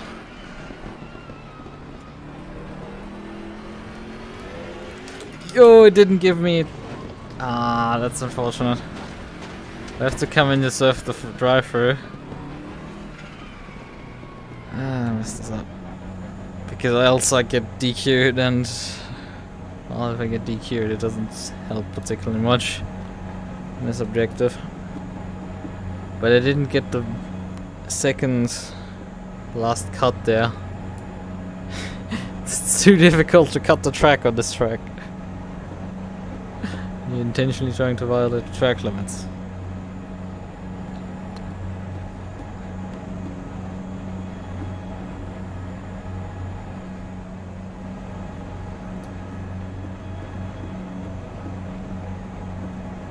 We did learn that the AI is also ghosted here in the pit lane, so we can just try driving through them in the exit. I'm just testing his stuff in single player. That's what's happening. Trying absolutely wacky stuff, like intentionally getting cut tracks and everything. Mainly to see how you actually have to handle multiple penalties at the same time.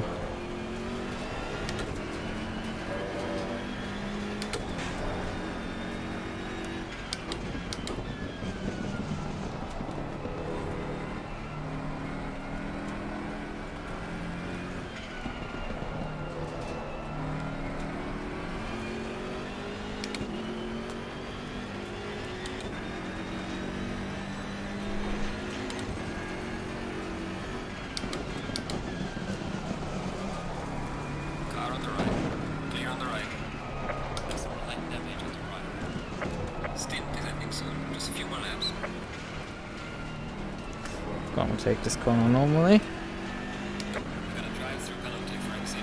So it is the problem that this microsector is connected from that corner in the front to that corner in the back.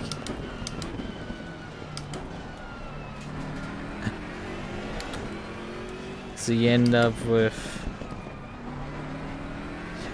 So if you violate the track limits on the first part, you get track cut on the second part, which is a bit inconvenient.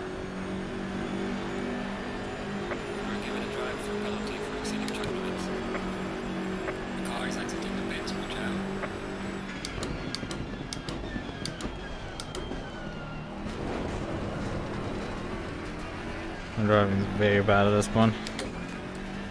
What time is it? I think I've spent like nearly an hour now here faffing around. It's gonna be soon over. I just need to collect 4 more cut tracks and we're gonna be golden. I can see how the game applies the second one.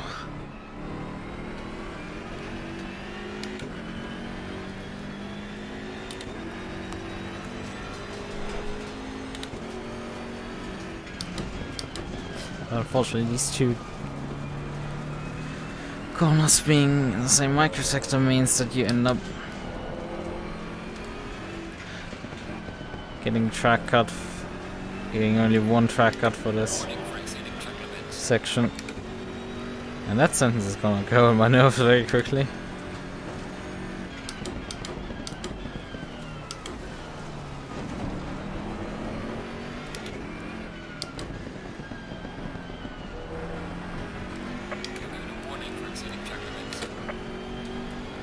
I guess I could try skipping turn 1. Because we're down to 1 lap to go at this point again. Yeah, he reminds you on the last lap about this. Car on the left. Lead on the left. Oh fuck. That didn't work.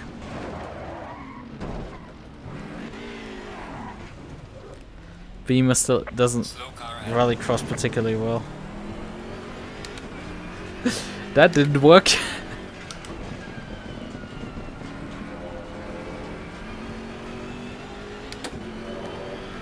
Beamer still not that great in rallycross.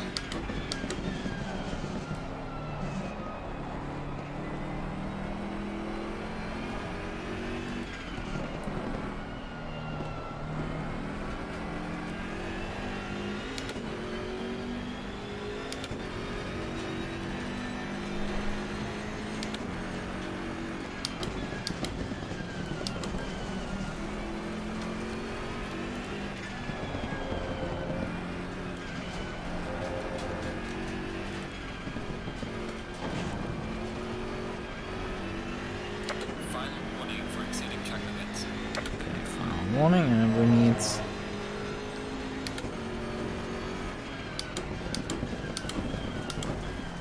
penultimate warning.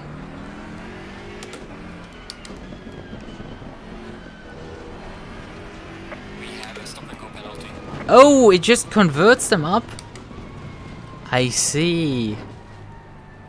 In that case, it just goes to a stop go. At least if you combine two cutting ones together. It just upgrades penalties to stop go. I see, that's interesting. Yeah, okay. Nah, I know how to drive. I'm doing all of this voluntarily to mess with the game. Alright, I guess I'm 30 seconds of counting. Nah, I think I've done enough testing on this. So drive time testing is basically done. Yeah, I can change the setup. I can return to the pits and change setups in single player, which you cannot do in multiplayer. I definitely know that. That doesn't work. So go figure. This stuff only works in single player.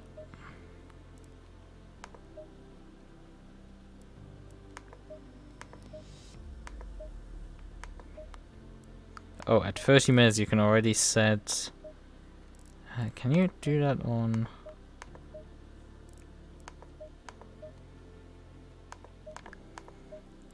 Stop window, 20 minutes? 30 minutes? Yeah, driver stint limit you can do already on a 30-minute race. I see. Could test out actually how running out of all time is handled, but I'm pretty sure it is just handled with a DQ. I definitely know that one is handled with a DQ. I definitely know that. Right. I mean, nobody's forcing you to stay, but I have one more thing technically planned for myself, and that is... Oh yeah, we're gonna turn this back off.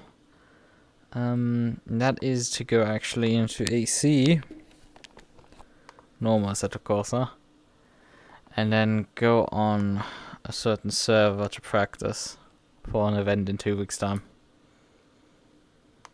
If I'm already in the rig and everything, I'm gonna use this opportunity to do these things. So yeah.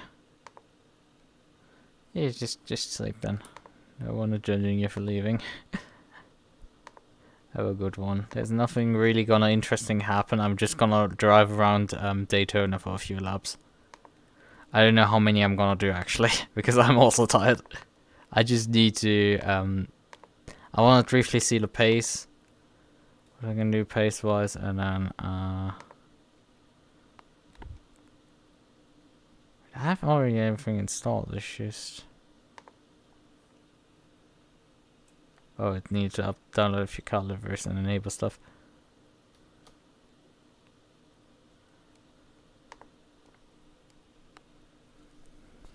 Ah, okay, now. Here, connecting to this one. Oh, I think I had my AC in the wrong mode. I'm launching it with .VR. That's not working well. Yeah. I said what I was doing earlier was just literally testing out what happens when you violate the rules in ACC. For like over half an hour. Just absolutely crashing this stuff. Alright, we're gonna need to go back out of the game because I forgot to set the right settings here. Okay, real penalty has set itself.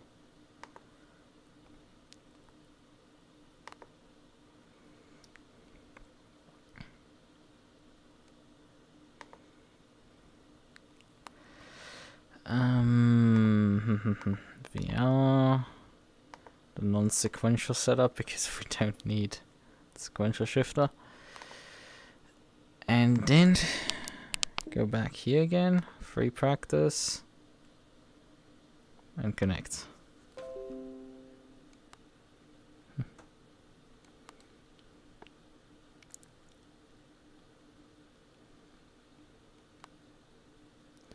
Lukas jump scare scary.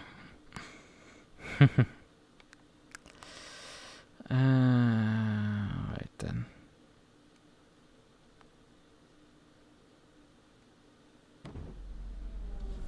Right.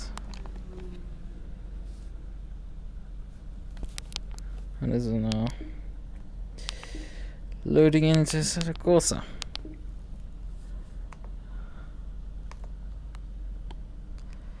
I mean, there's a lot of adjustments. Looking at it, it's just like, what do I do with this? I don't know. Probably not as much rear wing because this is Daytona. We don't want downforce. We want to get away as little as we can possibly get the car away with. To get as much straight line speed. Set the ABS a bit lower just so I can actually feel what the car's doing. Oh god. All these overlay elements that popped right up. Oh, and it attached itself to my... Ah, but it's also attached to this one. It's good.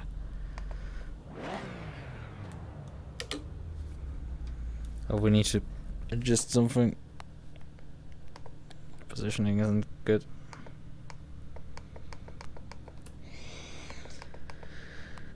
Alright, done. Seats, correct.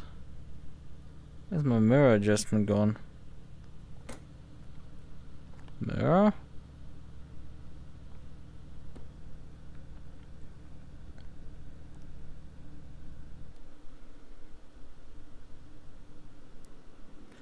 Distance, force feedback. The mirror is gone all of a sudden.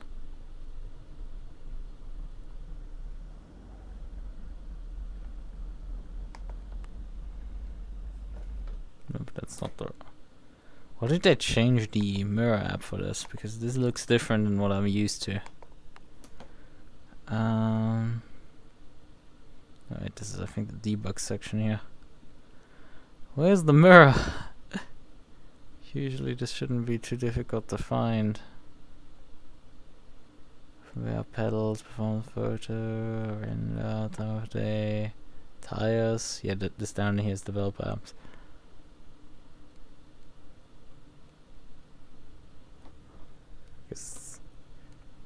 The mirrors do work as they should, but it's just the adjustment for them is missing all of a sudden. That's weird.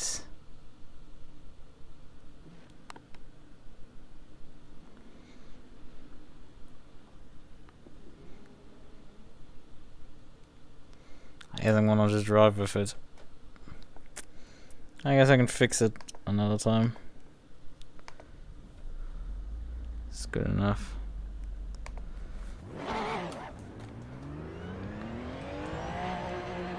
Okay, let's work. Play Phasma. Maybe. I mean, it's a bit lonely to play it alone. Playing Phasmophobia alone is a bit boring. It's been a few years since I've touched that game. Ooh, the force field is quite strong.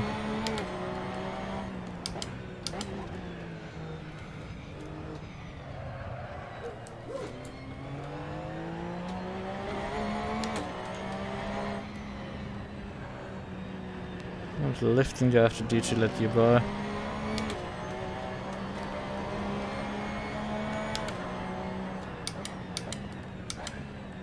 Ah, that's unfortunate. Tuck yourself into a blanket. Keep yourself warm.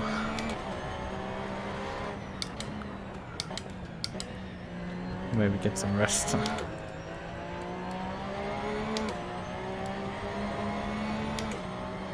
All the defaults on the mirrors are actually half decent.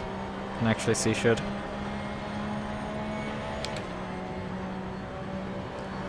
You may need to have a bit more ride height because this thing is Leaning out right now.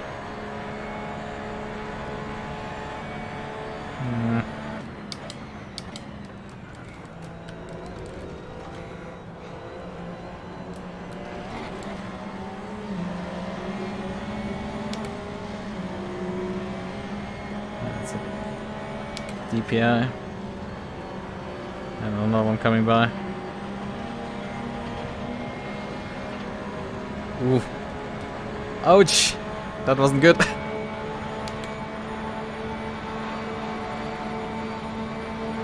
Okay, I need to increase the gear ratios if I want to race here.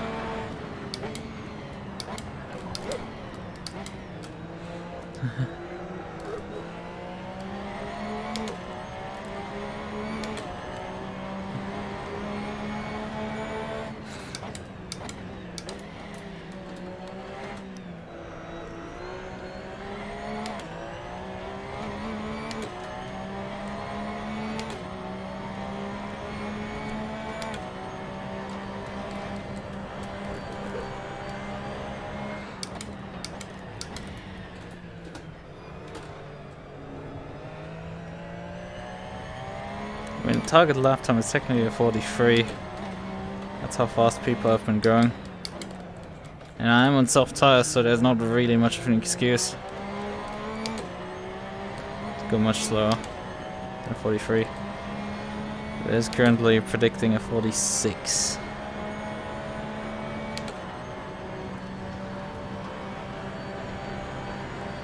So yeah.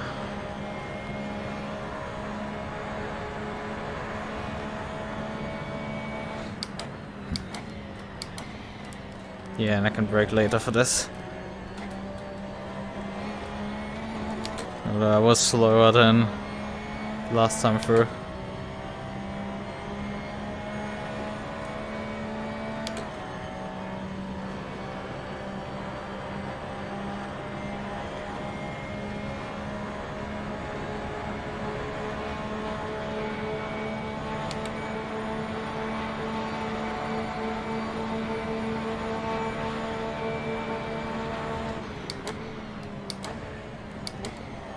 Oh fuck. Ouch. That was sort of bound to happen. The turn one. And yeah, 47, not great.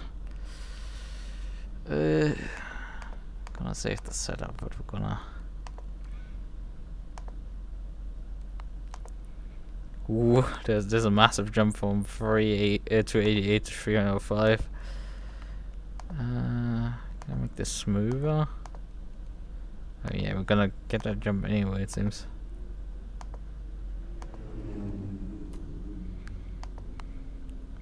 Kind of do need this speed bump anyway. Because just in case you get some slipstream, you need that extra speed. Yeah. In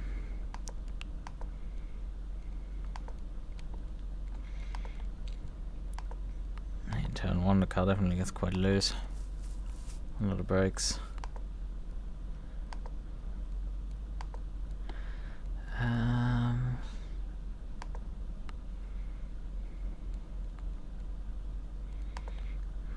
Travel range, let's cut that stuff down.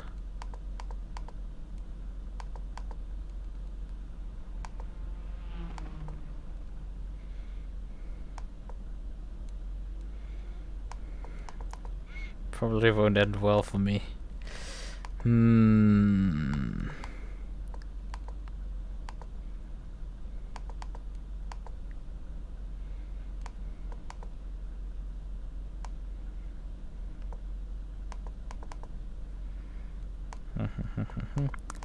The car does pretty well over bumps, so we can probably go up on the springs a bit.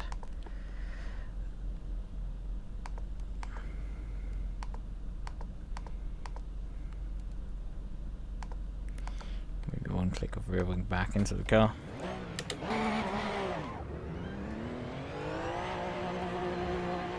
Let's try this again.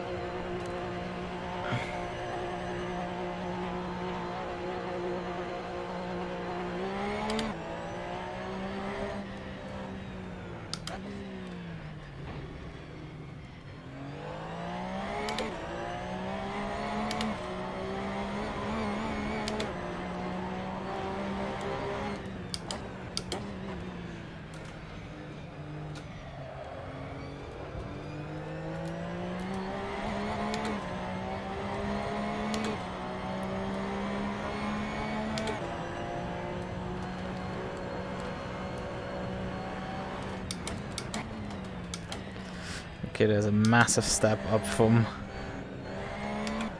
4th to 5th. That needs to be a bit eased off on the gear ratios. It's odd to have to work with the gear ratios in a GT3 car. Adjusting them. Usually that stuff is fixed.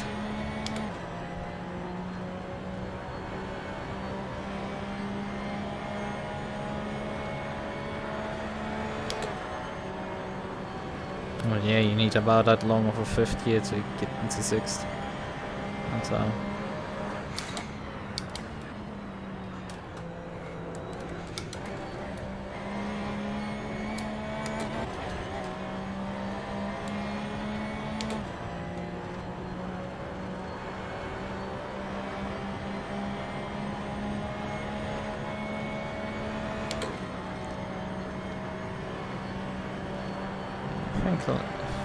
Feels like I might have fixed the issue with the bottoming out.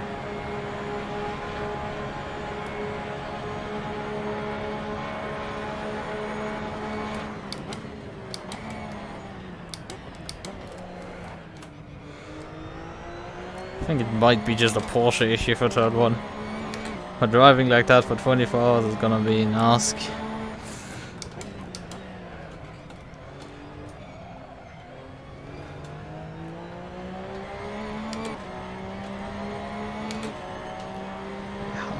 Chopped off the time already.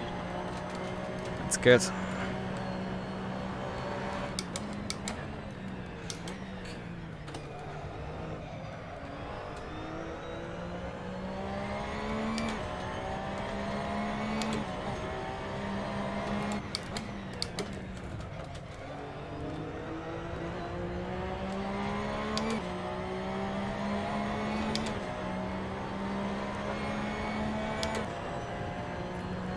Okay.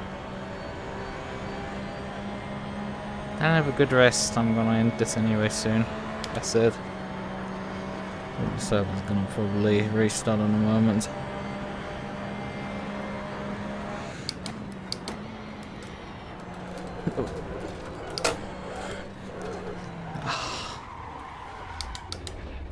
I got Porsche there.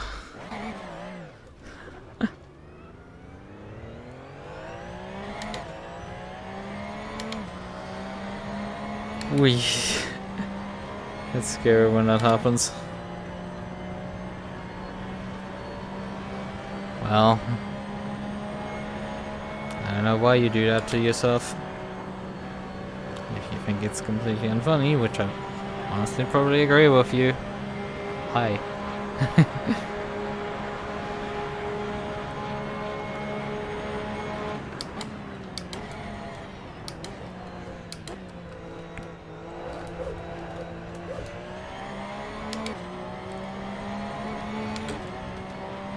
I'm definitely not forcing you.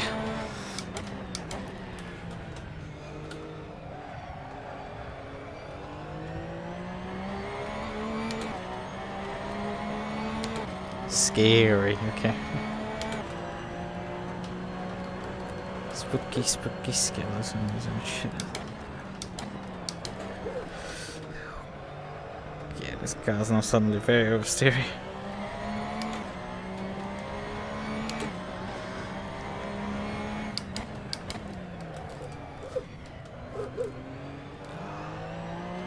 That's not gonna go fast at all.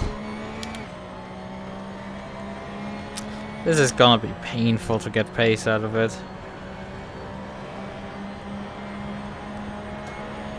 I can already see. I don't like that.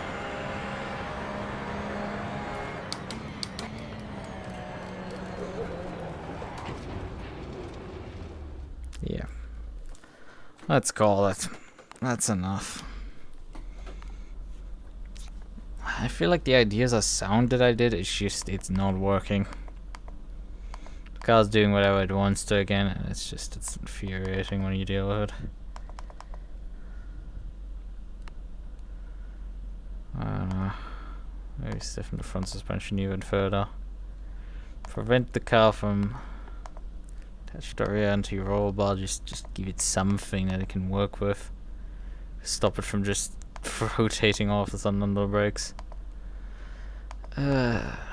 Just these Porsche problems.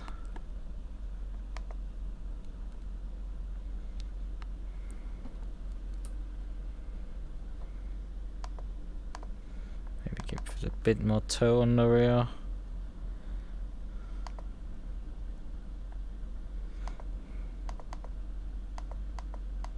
Oh, that would give negative, so okay.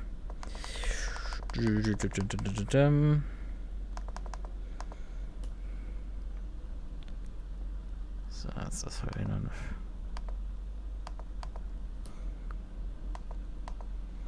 The toe adjustment is odd here. Because it works counterintuitive. Ultra have the turkeys. Okay. And then.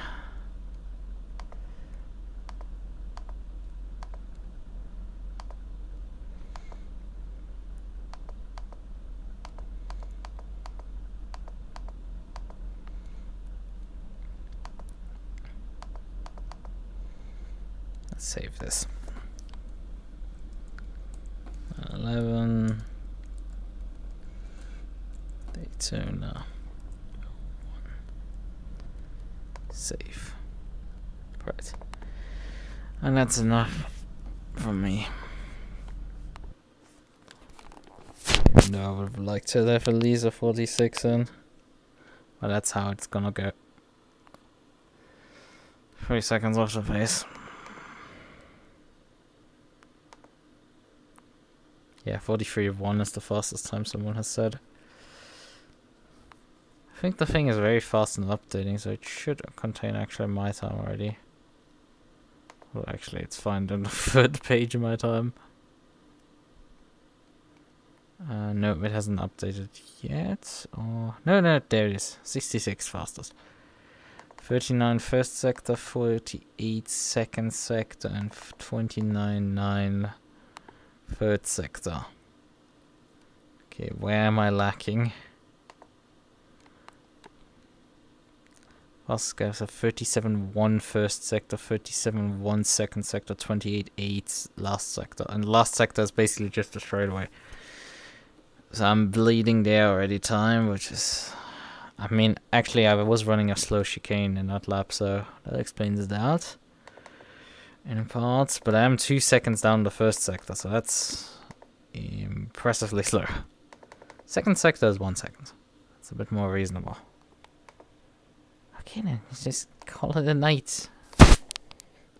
It's time to stop for you. Get some sleep. I'm gonna do too.